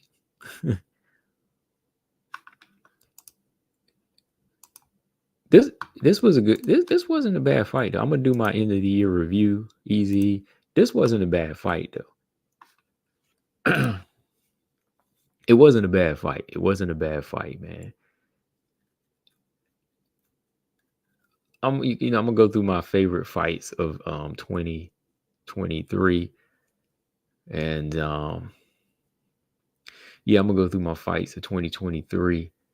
And even knockouts, it ain't even got to be in the UFC. But some good fights. There were some good fights this year. Macy Barber and Ebot, yeah, that was a good fight. That was a good fight. Easy, was this what? This ain't the one we talking about, right? I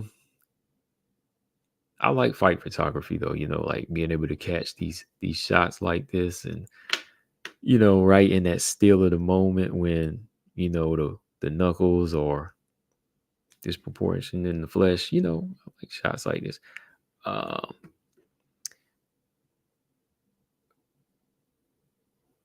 you gonna win a war when you lost every time you face someone? That's what James said to I guess 6.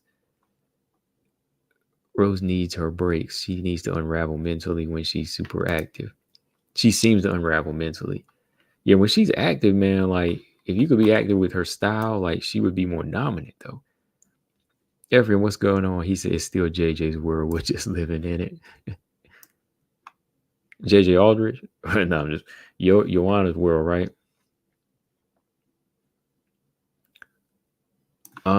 When are they gonna book your girl Erin? They need to book them in March, man. Like Erin says she's down for the interim flyweight title fight with Manon. So, let's go ahead and let's make it happen.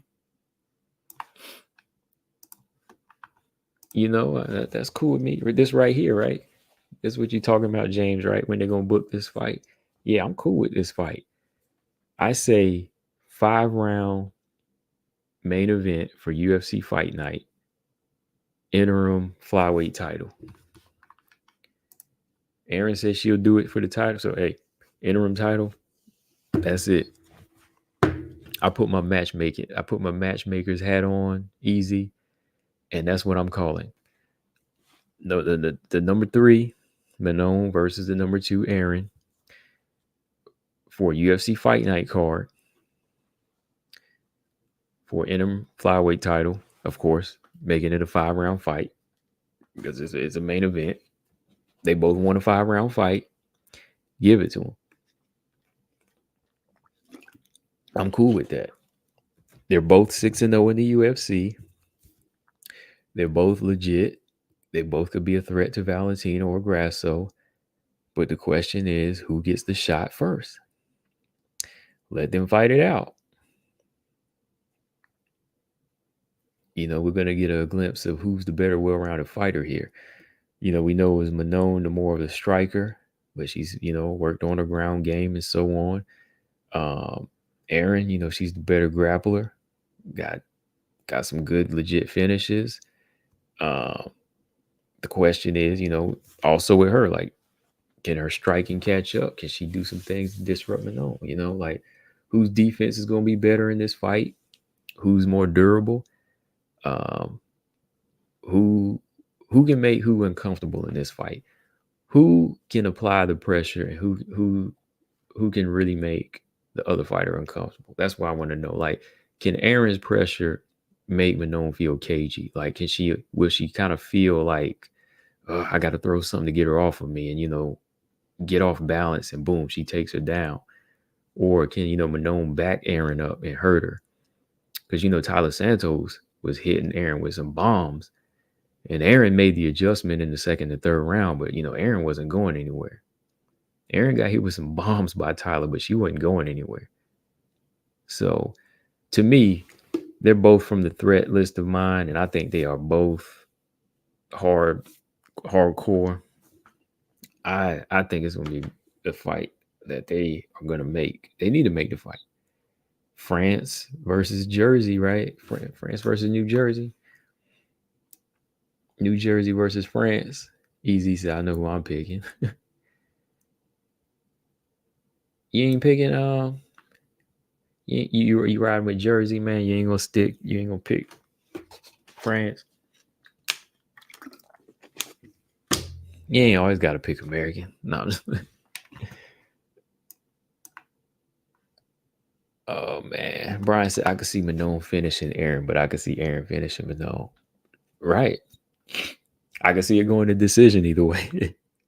I could see Manon winning the decision. I could see Aaron winning the decision. Yeah. Tyler hit Aaron with some bombs in that fight, but Aaron was not moving. Now, if she had continued to take those bombs in the second and third round, the story might have been different. But you know what Aaron did? She made the adjustment. Aaron, punched her way in, or she would clinch her way in, push her way in, and she pinned up Tyler Santos. That wasn't a bad fight. That was a good fight. That happened this year too. I know a lot of people didn't like the Aaron Tyler fight. I liked it. I liked the Rose and Manon fight too. I thought they were both good fights. Aside from a headbutt and a broken finger in that fight, it wasn't bad. Like who liked the fight? Like who liked the Tyler and the Aaron fight? I liked the fight. I liked it.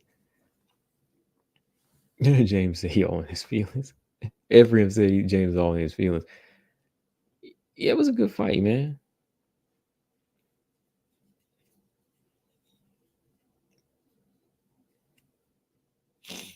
Oh, okay. 6 said fighters go through stages in their career, and those still standing on top like Whaley, Grasso, and Cyborg, or Charlie Sheen winning right now. Man.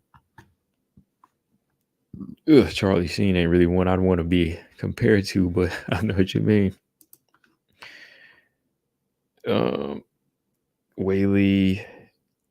Yeah, and that's the thing, Whaley and Chris Cyborg both lost their first professional fights. And Grasso, she had a seesaw type of career at 115, but when she came up to 125, whole new ball game, whole new mindset. Just a totally different game. Easy said Aaron still dresses like it's the 90s, so she tough. Yeah, she don't care what anybody think. What you mean? She's still wearing those like halter tops from the 90s and like 90s jean shorts? I don't know how I knew that. I'm just guessing. Like, is that what you mean? Like, is she wearing like them 90s halter tops and like acid wash jeans? Oh wow. How did I know that? Like, I just guessed too. Like, I don't really even pay attention to her attire like that. I'm just every time I see her, she in a uniform or just, in a grappling sparring stuff. But I pulled up a picture, man. She wearing it.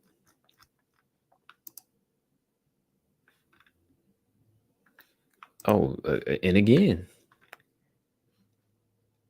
I guess she wear it all the time. Wow, easy. I just called that. I mean, it's not a bad style, jeans is jeans, you can wear jeans, but yeah, they were really popular. She do be wearing that all the time. She wears the halter tops and jeans. Like, I guess I remember the 90s well. Hold on. Aaron wears the 90s style. Hold on. This is the 90s style he's talking about. I pretty much called that to a T. Easy. Hold on. I'm showing my age now. I'm showing my age, Easy. I just took a guess, man. I just took a guess.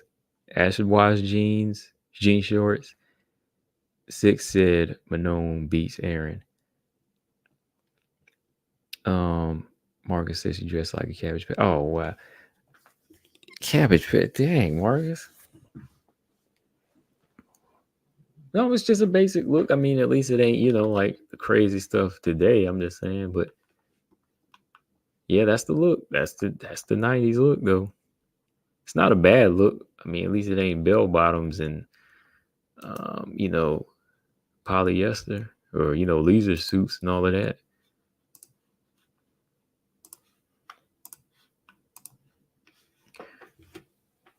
Oh man. Stretch. But anyways, y'all, yeah, this was fun. Guess I'm pushing it to 2 hours tonight. I definitely ain't going another hour. I'm about to get off here in a minute.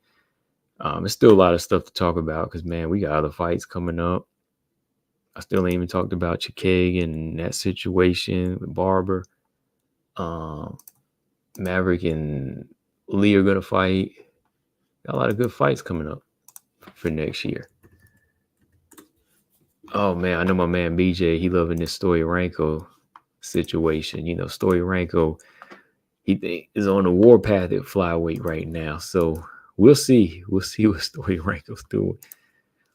Easy said, "What can I say? I'm inactive. We're almost all the time." Yeah, man. Oh, Colstrom said, where'd that comment go? Yeah, faded jeans. Oh, is the Grasso trilogy 50-50? Yeah, I think so. I think that, both Grasso, I think Grasso is kind of settled into a style that gives Valentina problems. And Valentina keeps improving every time, but there's still like a respect level from Valentina. And I think it just comes down to Grasso being that thorn in her side. So I think that the third fight is going to be a 50-50 fight too, man.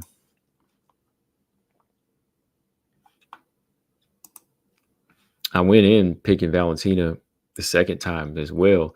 I thought she did enough to win the second time, but with the way it went and the way she got dropped and the way she's still getting hit by Grasso, it just leaves it wide open. You never know how her chin can react in the next fight or the wrong mistake she can make to get submitted. So I think it just comes down to them knowing each other now, especially in the third fight. Grasso beat her the first time, and then the second fight's a draw. Like nothing really puts Grasso completely over the edge, and nothing's putting Valentina over the edge. So I think it's 50-50. Colton said Kareem Silva versus Lauren Murphy too. Oh yeah, of course. Yes. That's a good one. I know people think Lauren's washed and stuff like that, but I'm like, Lauren is still gonna be a problem, like she could still be somewhat of a problem. Maybe not like Kagan, but I think that's a good fight, man. I think it is good. I think Kagan would be a heck of a test for Kareem. I think Lauren Murphy's more in the range to be hit and submitted, possibly. But I think Lauren Murphy's gonna make it interesting, man.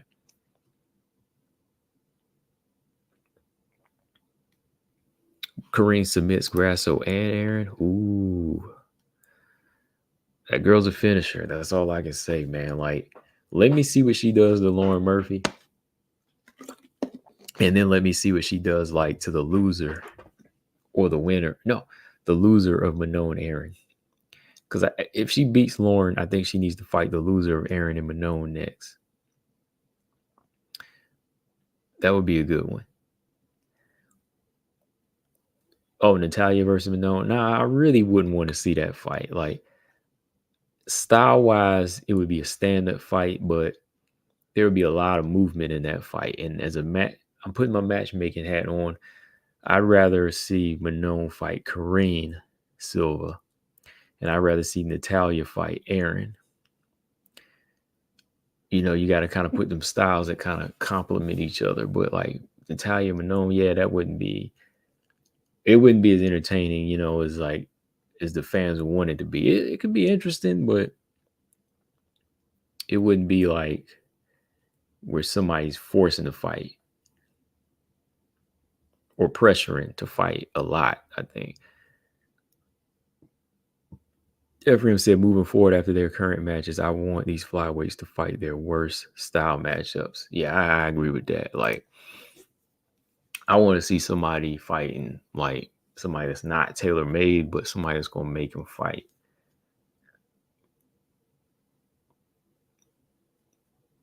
James said Lauren is done. Nah, I don't think she's done, man. Like, I don't think she's done yet. Like, this will tell us if she's done.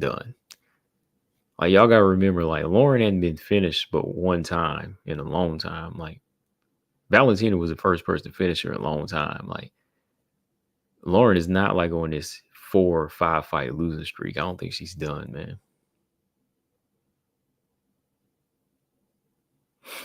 I know that Andrade fight was a hellacious beating, but I think that, she still offers some things for other people. You see Angela Hill, man. Angela Hill took a beat down to Mackenzie Dern. But what did she do? She beat Denise Gomes. She could still beat Loopy. So Angela Hill, people think Angela Hill shot.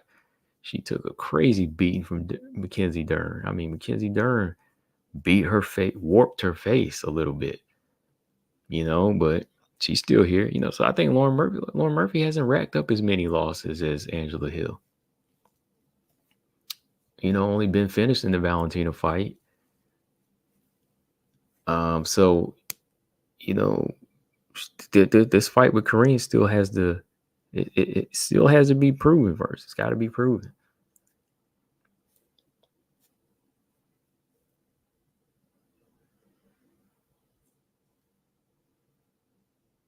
Gabby said, I never thought Dern would get finished. I thought she was durable. I did too.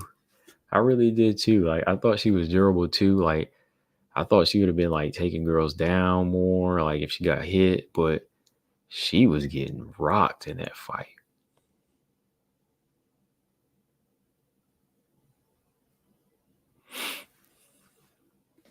Brian said no home field advantage for Grasso this time. Nah, she don't deserve no home field advantage. She don't deserve no home field advantage because she came up with a draw. That fight need to be neutral. Like Valentina said, either neutral or put that thing in Kyrgyzstan. Cole said not with Andrade's power, right? Yeah, nobody hit her like Andrade before, man. When she got hit, every punch Andrade landed square on her jaw was putting her down.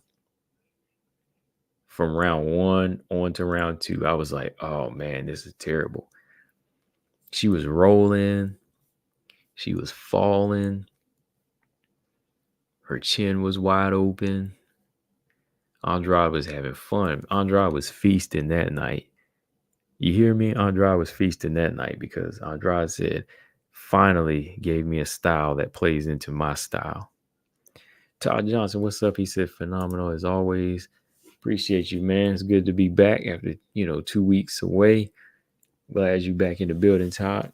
Who you got, Todd? Kareem versus Lauren Murphy. Robot said we all know a different ref would have stopped that fight. Val was getting beat up badly. I know Grasso got her number. Who else made Val sweat like that? Oh, no. Grasso. I think Grasso got her number. I think she do. To a point where she's, we're just going to be a complicated fight for her. I think that she's earned that. But I still think the third fight's going to be close. I still think it'll be close, man, because that last one, man, still a draw.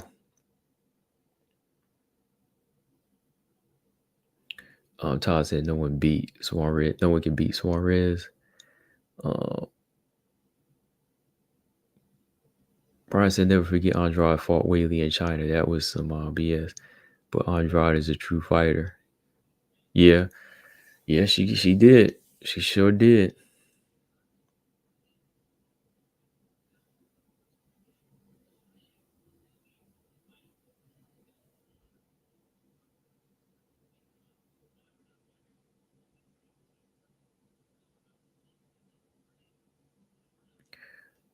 Can't believe Grasso escaped that guillotine. Yeah, Grasso did, man. I still can't believe that fifth round was what was it? The 10-8 round? Man, crazy. Okay, let me pull up UFC Fight Pass. I'm gonna see if this LFA card is on. Oh man, it's after been 2 hours now. That was a long. It seemed like a pretty quick 2 hours. Dang, you got Cage Warriors, you got Cage Fury, you got Karate Combat, you got LFA, you got Unified MMA. You got like five. You got 5 events going right now. UFC Fight Pass. I'll choose LFA.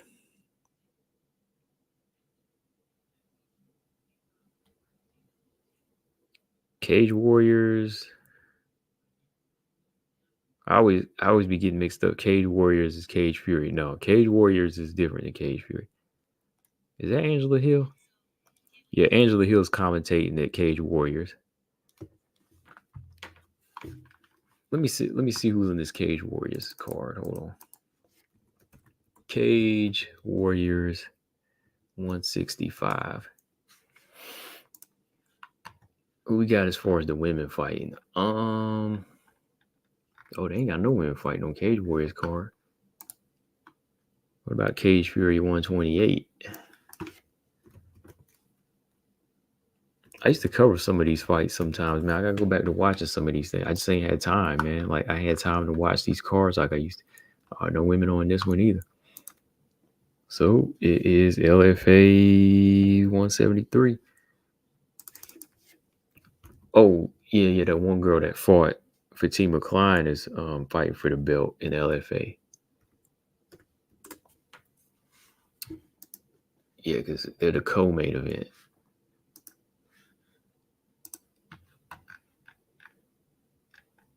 Let me see. So okay, there's only one women's fight out of all 3 of these cards. The Aries FC card wasn't bad. That was on this afternoon. So you had Cage Fury, Aries FC, LFA. There's a lot of MMA stuff going on this weekend, man.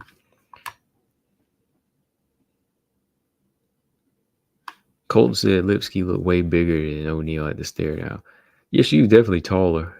I don't know if she's like bigger, like mass wise, but yeah, like she definitely showed the height advantage. Well, height difference. Grasso had Valentina stretched out in the 5th round. The only reason she escaped that guillotine is because of broken finger. She already talked about that.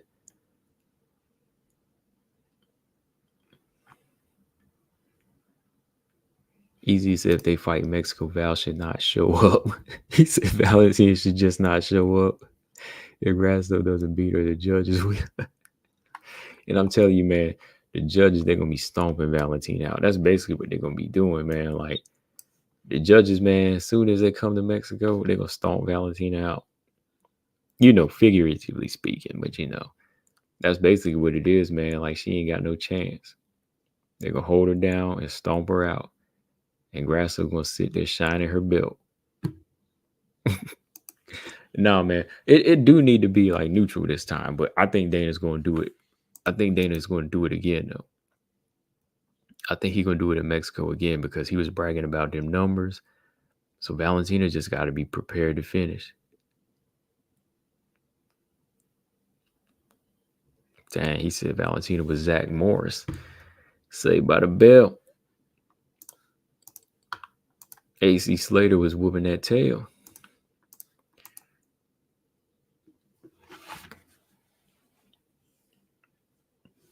Yeah, we getting on tomorrow, though, man. We getting on tomorrow for this UFC 296. And I know somebody earlier asked if I was going to.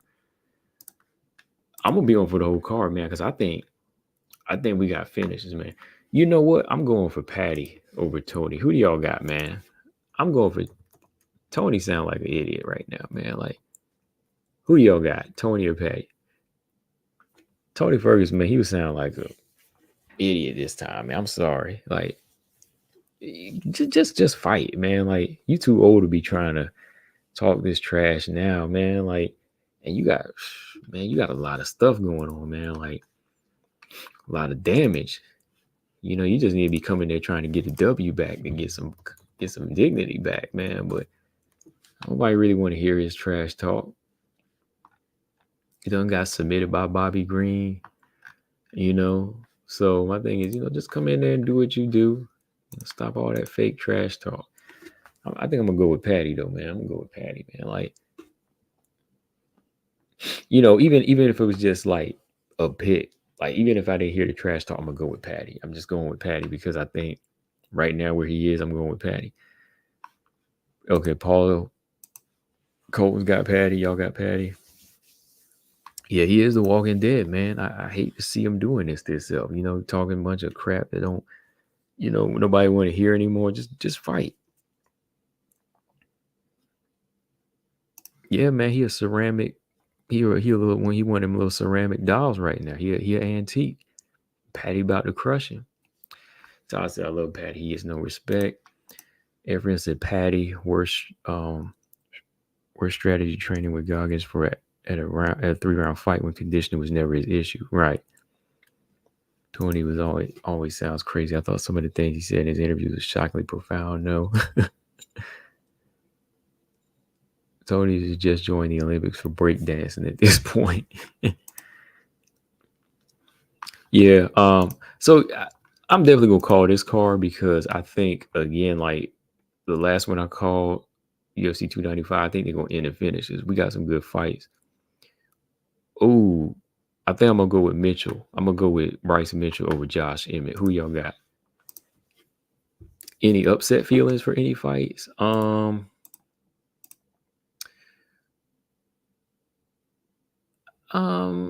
think Rachmanov is gonna win, but don't be surprised if Thomas makes it interesting. Let me put it that way. And the co-main event, I'm not sure about. Like, does Pantoja keep the belt? I don't know.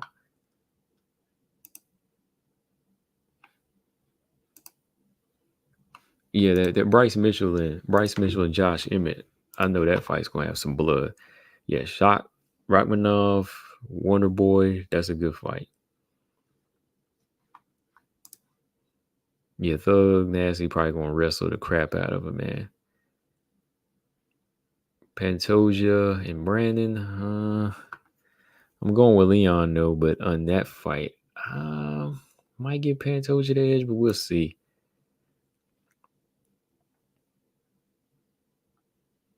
I got Mitchell, Pantoja, Rachmanov, and Colby. Okay.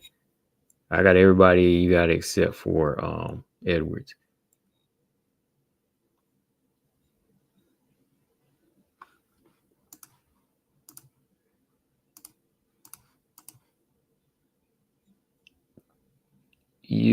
What's up, Todd? Oh, what was you gonna say? Yeah, I don't even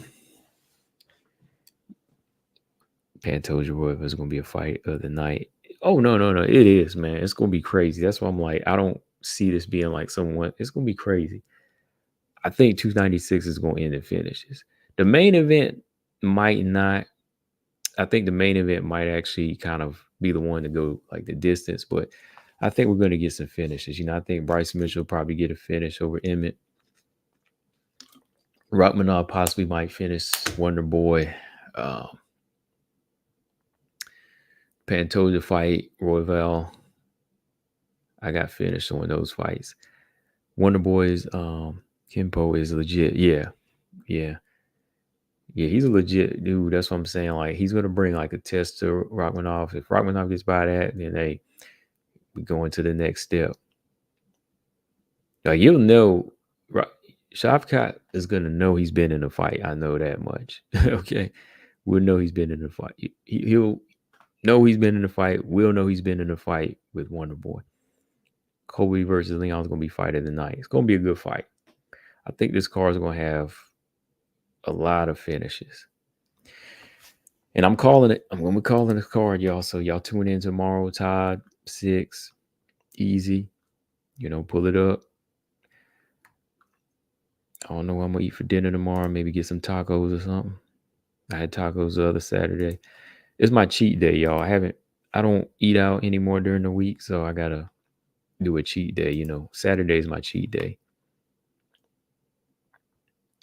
Yeah, I've been doing well with that. I don't eat out during the week anymore. Maybe once here and there if I'm busy, but I rarely do that anymore. It's just been all home food and cooking and stuff like that. But yeah, this Saturday, man, it's a time to pull out the menu, find out what the cheat meal is. Cole said fast food has gotten so expensive. It has, man.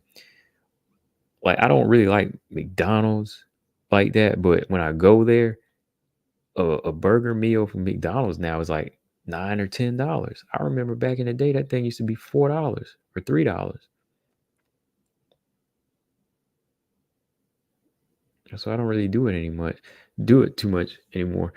Everyone said what kind of tacos you hit up the gut truck. Every now and then, like I've gotten some good ones. Sometimes I'll just, if there's a Taco Bell nearby, I'll get some from there, or I'll make them. I'll make some. I'll make some homemade. With the rice and black beans and all of that. But next time there's like a food truck, right? But there's one right down the street from me. I need to go there. Easy, so I hardly ever eat out either. All I eat is meat, fruit, and vegetables. Yeah, I like yeah, I've been really, really getting back on my fruit too, man, and my greens, man. And I can tell a difference too. Like I definitely tell a difference since I've been adding that to my diet. Like I'm not dieting or anything like that, but I'm changing things on how I eat. And yeah, more fruit and more greens in there, you definitely feel a big difference. Robot Chickens, do you like California burritos? I never had it. I don't think I have.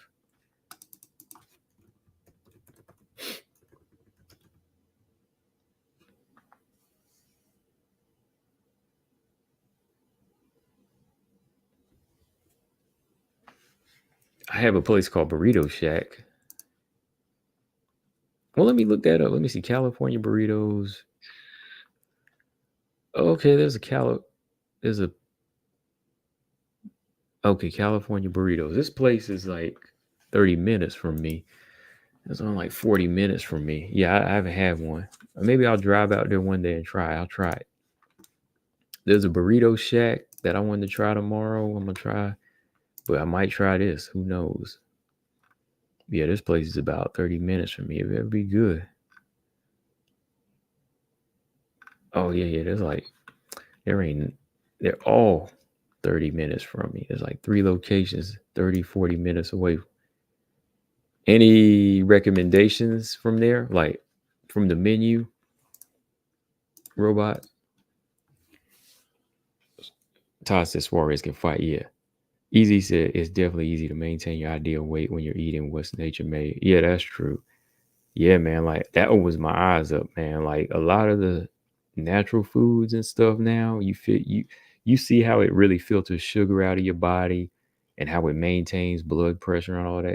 It's weird, man. Like that's all you got to really do to keep things going. Like, I like to enjoy life and enjoy food. Like, seem like Valentina, she be eating French fries, I indulge in some things every now and then, but when you have that nature made food, it's going to have your body running the way it's supposed to. Once you put that stuff in your body that you really, really need, it's going to have it running how it's supposed to. But when you put too much crap in there, alcohol, fast food, and all of that, it's going to have it running, like it's like a gunked up, backed up plumbing system. Yeah, Carla can scrap, Todd. Yeah, Carla, I got a lot of respect for Carla, especially how small she is, how she runs it. 6 p.m. fuel up and fast every Monday. I do a fast Monday and Tuesday. Every other week, I do a fast Monday and Tuesday. That's something I started, but I have done a couple of 24-hour fasts, or sometimes I do like a 17-hour fast. I do it for a purpose, though, not just body, but I do it for a purpose now. And I got to make sure I'm ready for them, do like a sundown, sun up fast,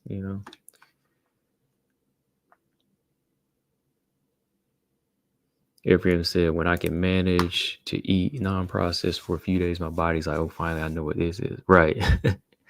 Yeah. Like a lot of that stuff, man. Like you really, like, I never thought I'd be the one to start looking at ingredients on the back of boxes and bottles and stuff, but I'm there now, man. I'll be looking at what goes in. I'll be looking at it now, man. I'll be looking at the back of boxes now. Like, oh, okay, I don't need that crap in my body, Like, I used to not shop like that, man, but I be shopping like that now. Everything, even with meat now, I be trying to buy grass-fed beef and all of that, man, because I'm like, you buy cheap sometime and you buy, the stuff that's half off and like value. I'm like, you wind up going to the hospital. You wind up going to the hospital and spending more money there. So it's like you might as well put in extra money for food. I mean, and that's the messed up part. They make healthy food so expensive too, so it's not the people's fault. Some people just need to eat and they got to go where the food is cheaper. So not everybody can help that. Not everybody can stop that. It's just how they make everything expensive for people. So James said he fasted for a couple of days. Yeah, I've done it. Like, I've only done 2 tops, but I've never gone beyond that. Used to do a 12-hour fast. Haven't done it for a few years. Yeah, 12 is good. It's a good place to start. Like, I've done the 12, but yeah, like I haven't gone higher than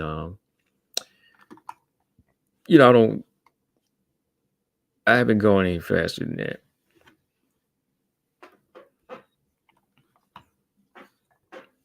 Yeah, 2 days is as much as I've done. Like every 2 weeks or every week. 120 hours. That's like what, 7 days, right? Or 5, excuse me. You did a 5-day fast. Okay. Yeah, I know some of my Muslim friends, they've done like the month fast or something like that. Todd said Yon ducks nobody. Yeah, I don't think Yon ducking nobody, man. She making the right move. Ephraim said I trip out on what has added sugar in it. Can't even find Alfredo sauce. Nope. You right, Ephraim. I'm telling you, man. Like, I did some research on that last month. Man, like, I'm gonna have to tell you, I found some sauces, man. Like, I just can't remember the names of them. But sometimes Ephraim, you got to make your own now. That's why I just be using olive oil a lot and like lemon juice and like some red wine vinegar. Like you can't, you know what I mean? Like I know when you want like real spaghetti or like Alfredo, you want to find something without sugar, but you got to use like natural tomatoes now. Like you got to make your own now because there's so much sugar in it. Because I was trying to find something like that. And I'm like, whoa, man, like everything is high in sugar in there.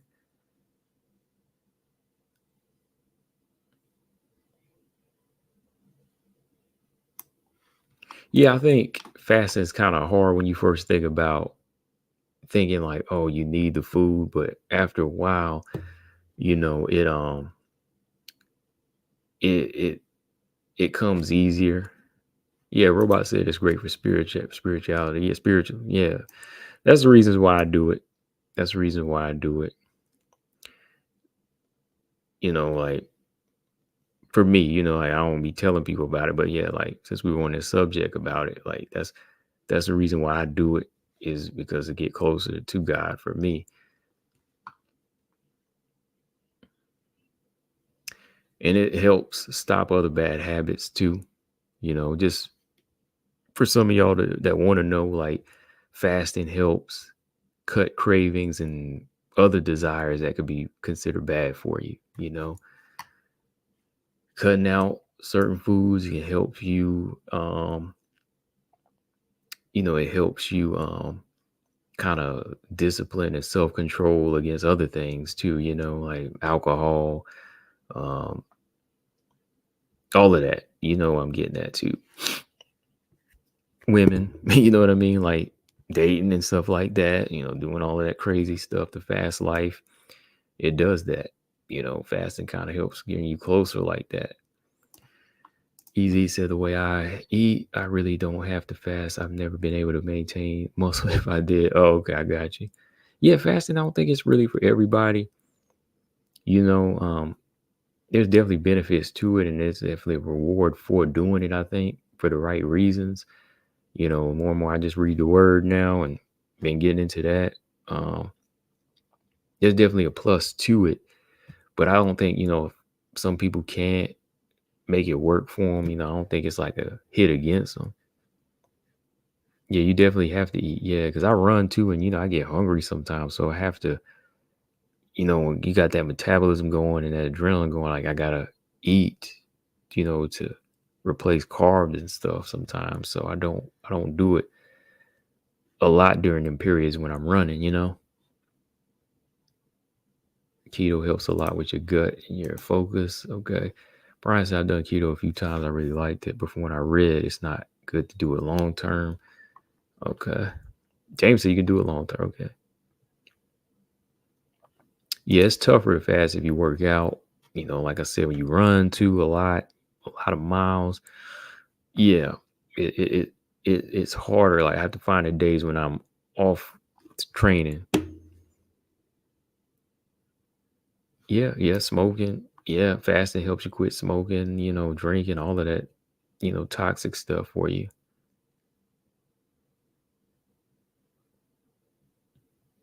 Yeah, but yeah, that's good information though. Yeah, definitely, man. But yeah, every man, yeah, you just have to really research on certain sauces too now, man. Like a lot of that stuff has a lot of sugar, man. Like you want good spaghetti now, like that's why I don't really eat it as much as I used to either, man, because it's got a lot of, you know, sauces with sugar. I just have to try to find the natural stuff now. But like I said, I still try to enjoy myself, every now and then with food because, I like it. But I'm not putting as much, trying not to put as much crap in my body now. And then, water. Water is another thing, man. You need this too, man. That's the number one thing you need is water. Water. Todd said JoJo would get annihilated by Valentina. Yeah, yeah, man. I mean, but I thought, she should have kept that. She should have kept that title shot. At least she would have got there. She would have got more money, right? Got to have that water though, man. Brian said the conversation took a turn really took a turn. Not that bad. I mean, like, health is a part of fitness, right? Fitness is a part of the fight game, you know.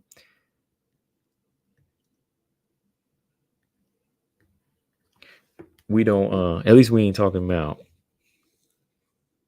at least we ain't talking about like how the looks of women or something like that. You know what I mean? Like we ain't talking about these fighters or something like that. But we still on topic. Brian said I definitely don't drink enough water and I drink too much coffee. Yeah, you gotta cut back on the coffee, man. I drink maybe like 1 cup a week now. But if I do, man, you still got to get that water in. Don't drink too much though, man. Because I know a lady that died from drinking 4 bottles of water. Well, she drunk it. She drunk 4 bottles at once. I think that's what killed her. But yeah, you definitely want to have water. Like even if you don't eat, man, you got to have the water. Yeah, catch up on your water, Brian. I'm gonna tell you that, man.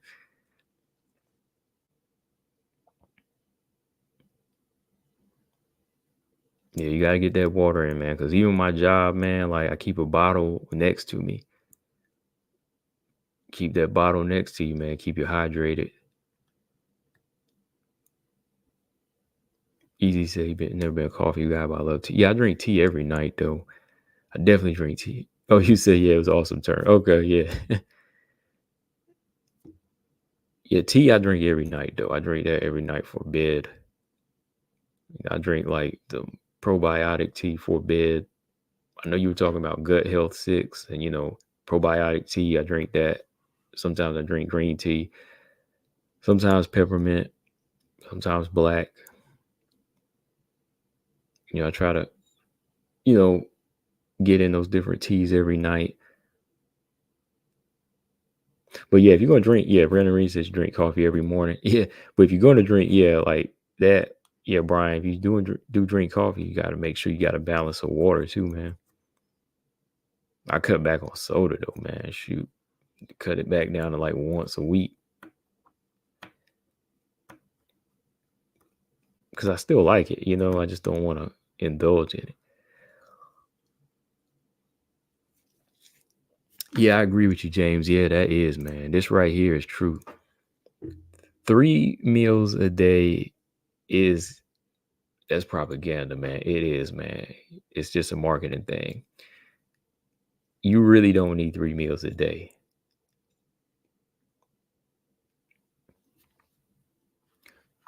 Okay, Easy said try lemon water, ginger, and honey. Oh, it's funny you mentioned that, man. I do a shot every day of I do a shot of olive oil. I do a shot of olive oil, lemon, honey, garlic, and cayenne pepper. It's for immune system and it's for your heart too. You try that shot.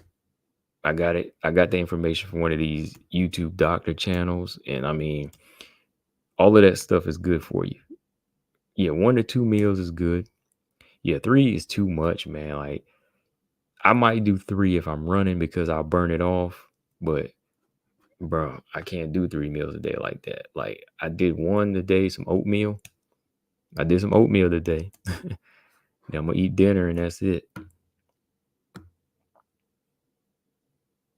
6 said cut sugars and processed foods from your diet. You should be good. That's true too. Yeah, all that processed stuff, you cut that out, which it can be hard, man. You just don't do it every day.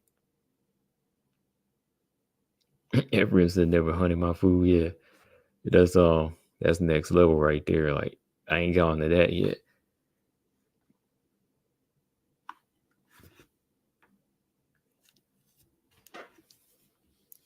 Yeah, eat to live, not live to eat. Right. When you live to eat, man, that'll put you in a whole different world, man. You gotta just eat to, you know, eat for the nourishment, and that's it.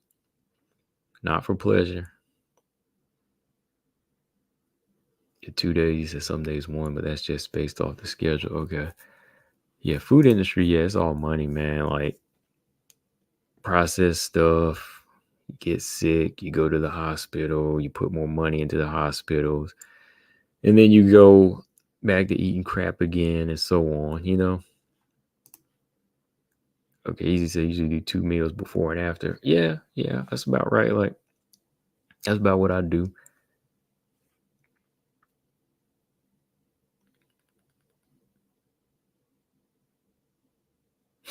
Running Reed said, I think a lot of bodybuilders eat a lot because of the training they do. A lot of bodybuilders be passing away though young, man. Like that's why I don't really like to train, like to be no weightlifter or no fighter. I'm just training to try to live, man. Training, for mobility and to live basically. I want to be able to bend down and tie my shoe the same way I could, when I'm 80. When I was 30, you know what I mean?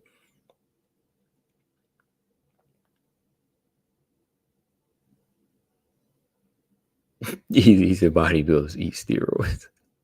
GAP, what's up? He said I run and work to stay fit to live. Exactly. That's where I'm at, GAP. Like just work out to live. Like, bodybuilders, you really can't go by their diet plan because theirs is basically for shows. You know what I mean? Like shows and competition. Even the fighter lifestyle, the fighter lifestyle is just to compete. But for long living, no, because by the end of your career, when you're done fighting, you be broken down, brain damage, knees blown out. For me, like I said, I'm just trying to train or work out to be mobile, and still live another, 40, 50 years if I can. CrossFit. Yeah, CrossFit's another one, too many, injury, too many injuries.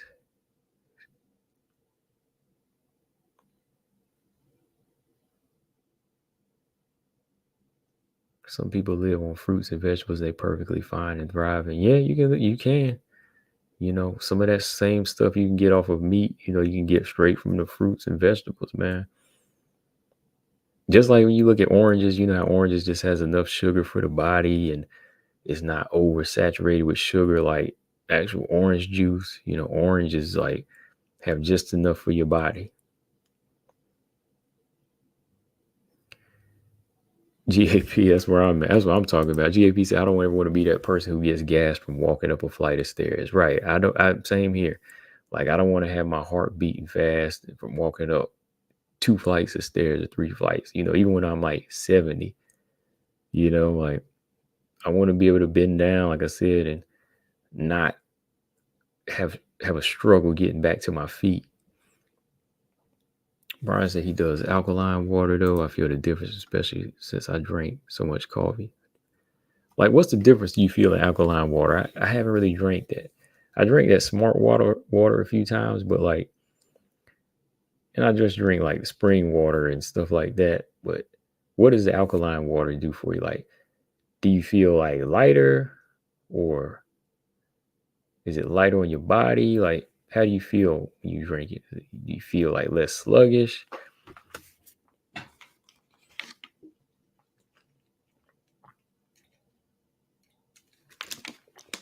I'm drinking some water right now.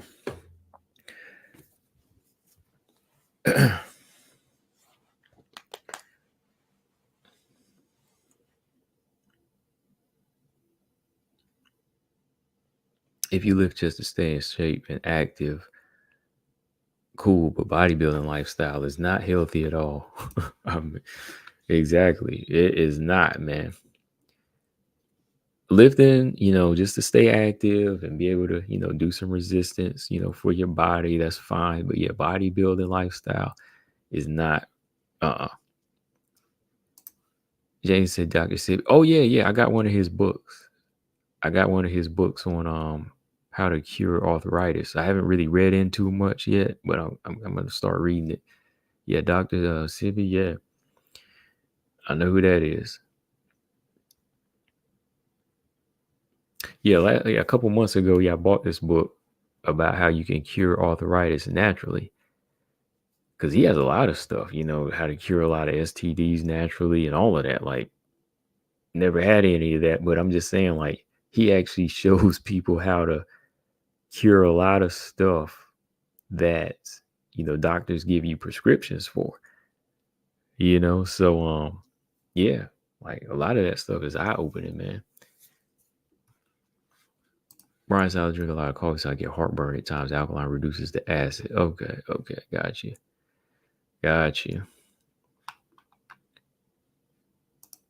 Oh, I'm about to eat me some cookies too. I look, it's about to be Saturday. I gotta get my cheat day coming up. I'm about to eat a little. I'm gonna indulge a little bit, but we're gonna try to stop. I have better stamina than a lot of youngsters in my gym that eat like crap though. Stay off of that Burger King. Yeah, man. I be running these races easy, E man, and some of these young dudes they quit, but I be outrunning a lot of these teenagers nowadays, man. And I'm already 40 and I'm out here outrunning like a 16-year-old. Like they got to start eating healthy. Some of them just win or they can be faster because of youth, but they be out here, I be dusting these youngsters, man, when it comes to running. Some of these kids out here, they get that long head start after about a mile or two, man. I be passing them. They be breathing hard, man. I be gone. I be dusting them, man. Talking 13, shoot, either 13 miles, 3 miles, whatever. Like, they be gone for a little while. Little dudes be running, them girls be running all fast. Young kids, 17, 18. But then after that, they be gassing out. I be gone on them.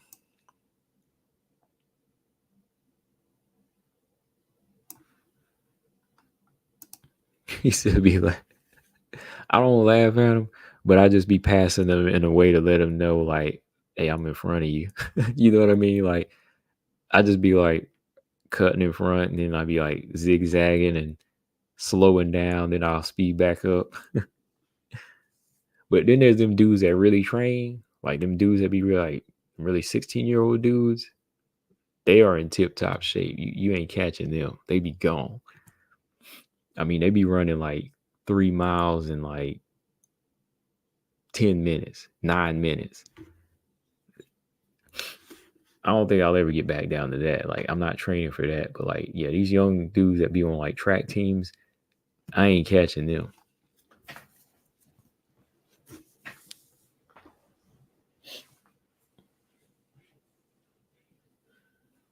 I'll be somewhere behind them. Like, I ain't gonna be too far behind, but they be gone. They be gone like maybe 10, 15 minutes ahead of me though.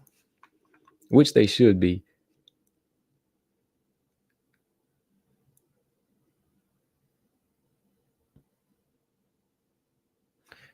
Yeah, I saw that. I seen that too, man. The source of mucus too. Yeah, I seen that video. I seen that video, James.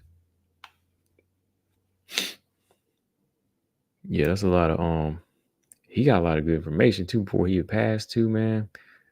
Oh, JP, what's up, man? JP said I think Erin is fighting on March 30th at Atlantic City. She keeps posting about it. Uh-oh. James. Sound like JP sound like we might have it. Might be Erin and Manon fighting in Atlantic City. She fighting close to home.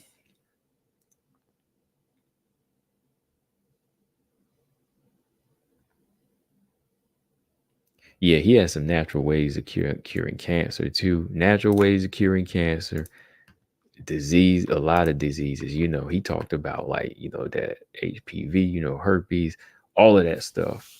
All of that stuff, man. He had like a lot of cures on a lot of that stuff. Colon cancer, prostate cancer, a lot of that stuff. Colostrum, even James, yeah, I mean, he had a lot of that stuff broken down. But this one on arthritis, I want to read this book. I want to read this.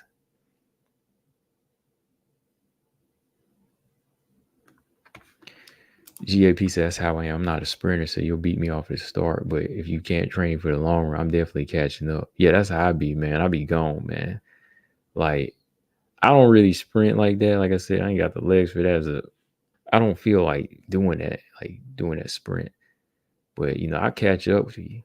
I'll pass you. Yeah, it should be for interim title, GAP. It should be. JP said, I hope it's 5 rounds with Aaron and Manon. I do too, man. Brian said, I haven't run since I tore my Achilles last year. I got to get this going. I have a PT test in February. Okay. Yeah, I hope that heals up, man, so you can, get back to running too, man, just to stay in shape, just, running is like therapy, man. For me, it is. But yeah.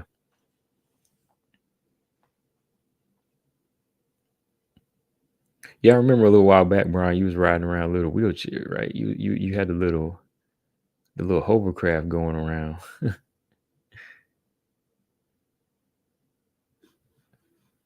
GAP said I come in late combo. Who do you have for Lipski and Casey? It's 50-50, man, but uh, I kind of was saying Casey O'Neill earlier, but I'm thinking Lipski. I'm last 2 times I picked against Lipski, man. I know they were fan picks or fights I was rooting for, but I thought they could have beat Lipski. But I think Lipski can win this fight. I think I'm gonna go with Lipski in this one, man. I know I was leaning towards Casey a little bit earlier, but I think Lipski's got the right improvements. And I don't know. It could change, man. It really is 50-50 with these two. I know I got Irene Aldana. JP said, who you got, Molly or Diana Belbita rematch? Oh, man. Why is that rematch even happening? I'm going to go with Molly, though. I'm just going to go with my. It's not even like I'm rooting that fight, but I don't know, man. Brian says hard to pick. It's 50-50. It is, man. Brian said, I'm going to jinx his pick. I don't know, man. Like, really? I do not know in this one. I might just go into this one enjoying this one because it is. I don't know what Lipski's going to show up.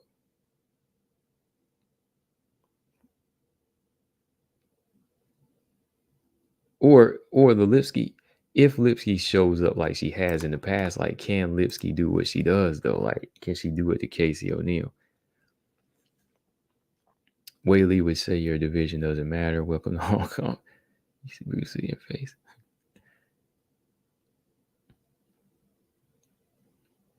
Patty and Molly should settle down. They have good chemistry. Oh yeah, I don't think that would happen though.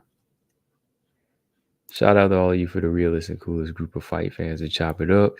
Every other place I go for MMA talk online is consumed by all the UFC main event trash talk right now. Yeah, man. You can't, you can type your words in over there, but you really can't get a conversation going. They be talking crazy. People be talking just nonsense sometimes over there. But I'm glad you appreciate it, Ephraim. Always good to have y'all here. Aaron is one of the best fighters in the flyweight division. Who's next for Stamp? I want to see the Anissa Mexican fight. I know that. I want to see Anissa Mexican fight. Hill versus Lucinda. Who you got? Oh man, Angela Hill gonna crush my dream again.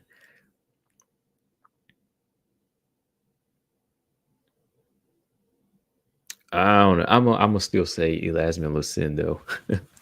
I'm gonna say Lucindo. I'm gonna say Lucindo. Hill gonna do it again.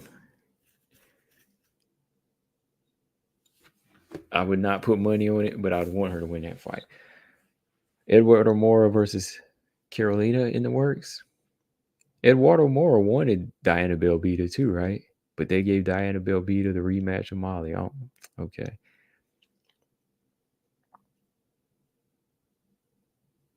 Oh, I don't think it's happening, Brian. I think he was just asking who would win that fight. I'm hoping Lucinda would, just because we need some new fighters. Easy, what weight should Stamp be in the ones in the UFC? Probably straw weight. Yeah, probably 115. Angela the Dream Killer Hill.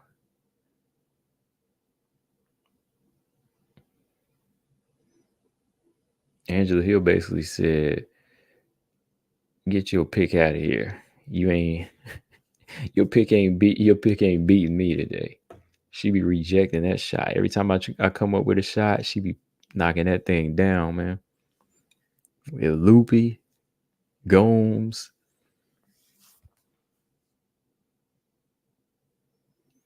Molly said Diana called for the rematch. The UFC just gave her somebody they know she could beat easy. Oh yeah, yeah. Yeah, because you know Molly, like even at flyweight, she's got a big fan base, but she's not like this huge threat. She been rolling with Suarez though. She's been rolling with Suarez, and she's been doing the grappling tournament. So maybe she's trying to step it up. Mora would have beaten Hill. Yeah, I think Mora would have beaten Hill. I think her approach would have been different. I think she would have been stronger, and she would have gotten her. I think she would have got Hill to the ground, like similar to like Verna Jandiroba did, and she would keep her down. See, Loopy spent too much time striking with her. Denise Gomes had no game to take her down. Like she got tired, and she was getting taken down by Hill and controlled. I think Mora would be too strong, like just with that size too. She might come in overweight. No, I'm just playing. Easy, so I believe these fighters be listening to these channels. How many times did Casey see me calling her? Oh wow. He called him. Somebody be using the burner account that's a fighter. I know that much. I know Elise Reed does easy. You know, she commented before on one of my videos. Elise Reed does. And I know a couple of cornermen for Invicta fighter did, because they were saying that their fighter was going to beat the fighter that I was picking. And it didn't turn out too well for one fight for them.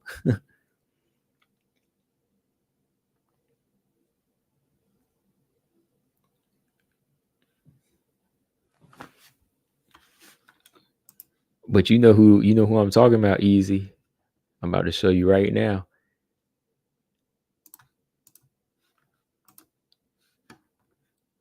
You know that you know that Easy, right? I just showed you.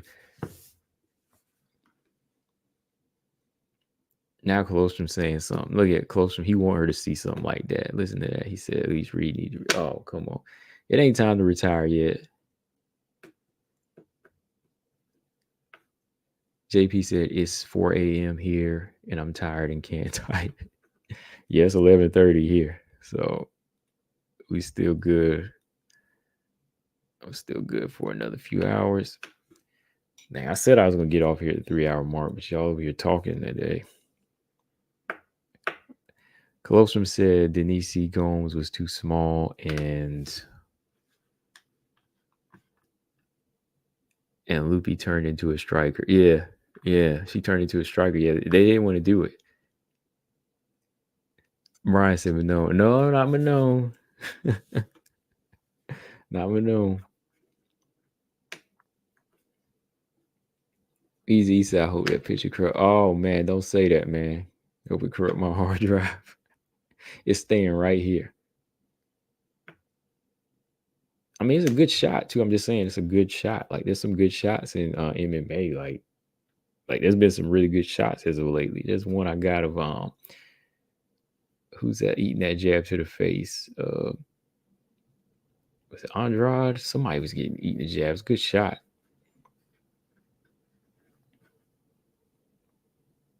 Lauren Murphy. She's referred to as the greatest of all time. Oh, dang.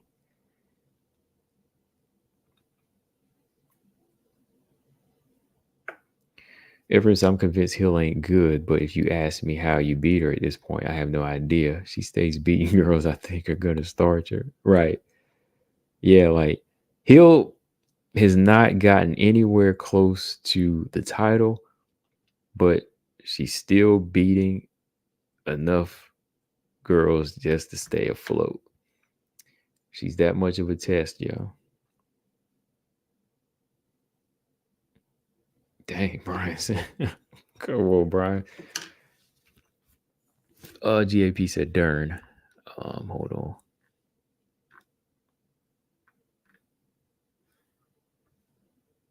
Robot said, I hope Rose finds peace in her journey. Yeah, I mean, yeah, definitely. I mean, like these fighters, they be working hard and everybody got something going on in their lives. And I think, outside of the jokes and stuff, like, Rose had a lot going on in her life. Some things happened to her young. I think that fighting is been like a good coping mechanism for her. But she's coming back in 2024. She said coming for gold, #flyweight, so we haven't seen the last of Rose at flyweight, so that's a video coming. I'll talk about it. As far as where she goes and how she can move from here. But the right style matchups, I think, she could possibly get her shot, but she just got to be ready for them big physical girls though, man. Holly Holm, the cage stalling. Oh, wow, James, come on now. JP. He said cage stalling. Come on, man. When do y'all think Holly Holm retires? That's the final question I got for tonight, and then I'm out. When does Holm... After this, I'm done, y'all. I got to get off here now. When does Holm...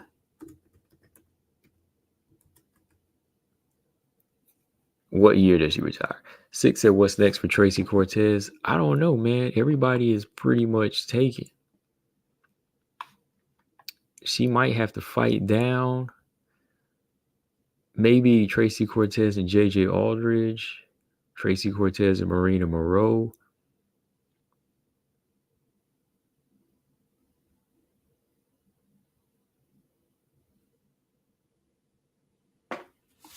Yeah, Easy. They were trying to get her ranked, man. I think Manon held back too much in that fight. It's a big, big flyweight. I'm going to be honest, man. She should have went in there and stopped her. I'm going to just be honest too, man. Just as a cornerman type deal and looking from outside, she should have stopped Rose with some knees to the body. That's how you don't cooperate. She said, oh, you want to take my ranking? She should have stopped her in the first round with some knees to the body. Colts, I think, wrong. Hold on. I think Holm will never know when to stop. I refuse to answer until hour 3. Oh, man, come on. 4 minutes. Come on, man. Dang, he holding out. GAP said the picture you're talking about was Dern eating on dry punch. Yeah. Yeah. That's the one. I got that too. I think I got it up here. No, I got this one. This one and this one. Okay, take your pick, GAP. Which one do you like better, this one or this one? Those are good shots, though. I like photography. You got to have skills to do that. Which one? This one, or this one? That one, or that one? That one, or this picture. Take your pick. That's a good shot, though. Might be time for Colton to get a wrench. Oh, Colton ain't got a wrench. Hold on. Colton ain't got a wrench. Hold on. I thought he did. Just in case somebody's like bugging him, he can handle his business.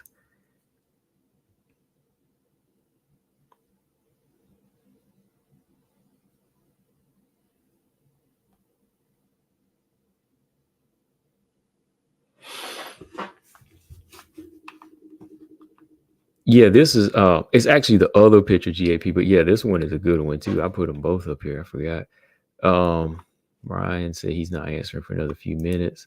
There was some girl in my school called Holly, and we called her Hollycopter. Hollycopter. Y'all petty, man. Y'all was she annoyed with that? y'all call it a helicopter? Were y'all making her mad? Like, did she get mad at y'all? GAP says never. She's never retiring. Her whole identity is fighting. She has no husband, no kids, accomplished so much. Yeah, she needs to get. I know. Yeah, that makes sense. She gets a lot out of accomplishing stuff like this. Yeah, because when that's your life, I mean, yeah, there's no knock to that. That's what she does. I remember when Carolina tore Rose's body up with knees a few years ago. Carolina is one of the only fighters to beat Rose in her prime. Yeah, I remember that fight. Yep. Yeah, and it was a lot of good body work in that fight too. That's what. Ever since I saw that, I was like, yeah, body is important. Like, some fighters just be ignoring the body though, man.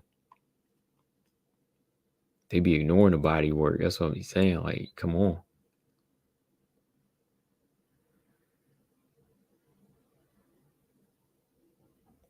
Yeah, I'm the same way, robot. I'm the same way, robot. I'm not, never like when it comes like to what we talk about, even like with Rose or like fighters say different things. Like, I never wish bad on them. Never.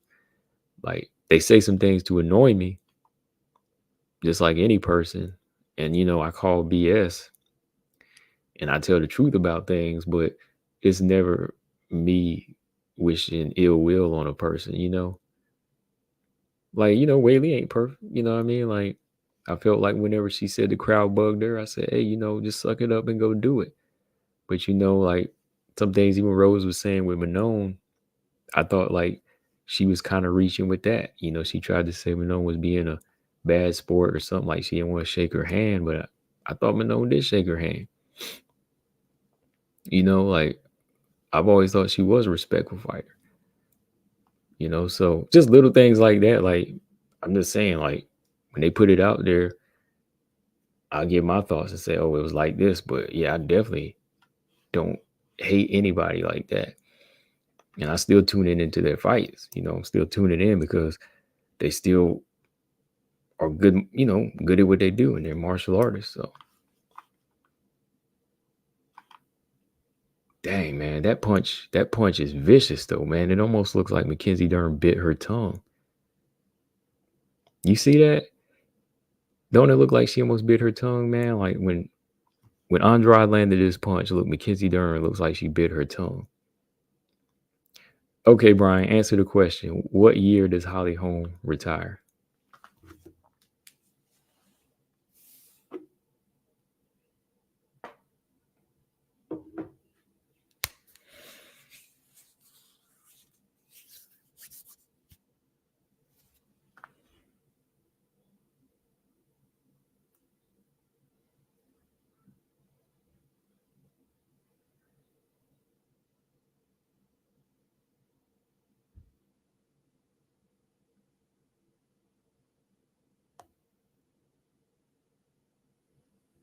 Oh, my bad. I'm looking at some information here. Dern looked like a deer that's just been shot in that pig.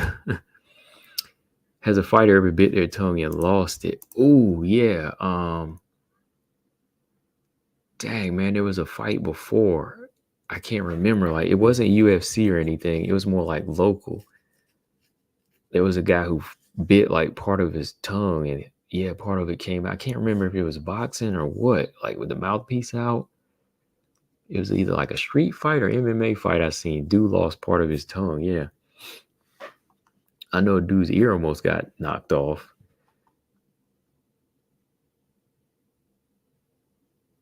Shoot, even Leslie Smith's ear almost came off. Holly retires in 2027. Okay. All right. Everyone said I'm going to be cheap and say her last fight is in 2024, but she officially retires in 2025. Okay. Jake Paul, first round KO by uppercut. Oh, boy. Six said who wins in a boxing match, Holly or Cyborg? Ooh, man. At this point of their career and how they move, I might, and just because Chris is staying active, I might say Chris. Holly's got years though, but just off of activity right now, and like, I think, just durable, going off of durability, and like who seems a little bit more willing to take, or who's able to take more punishment now and even like move like a boxer. I'll go with Chris. I'll probably go with Cyborg too. If Holly retires from MMA, she'll go to something like bare knuckle boxing. Oh, please don't go to bare knuckle boxing. Prime Holly, I would say before, Prime Holly before would beat Chris, yeah, but now Chris Cyborg would probably win. Clarissa sleeps Cyborg in a boxing match. Yeah, I think so. Yeah, definitely.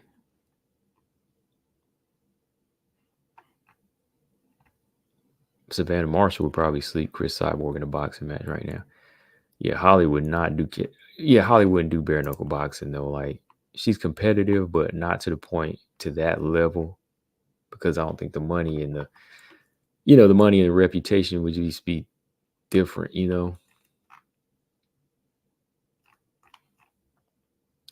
But with that being said, y'all, I decided to do 3 hours since it's been a long time. It's been 2 weeks, but I'm about to jump off of here. It's been fun. Shout out to everybody in the chat. Once again, good conversation. Easy, Clarissa. Oh, man. But yeah, I'm about to jump over here, y'all. If you haven't, hit the like button on your way out and subscribe if you haven't. But I'm going to jump on tomorrow. For the fights when the first fights, when first WMMA fight starts, which is what? 8 o'clock. Yeah. First fight on the prelims is O'Neal and Lipski. There's early prelims, but the prelims started 8 p.m. So 8 o'clock sharp, O'Neal Lipski. I'll be on for that. And I guess I'll stick around for the card. We'll see. With that being said, y'all, I'm getting up out of here. Good to be back. Like always, Combo Breaker 99. I'm out. Subscribe. Peace.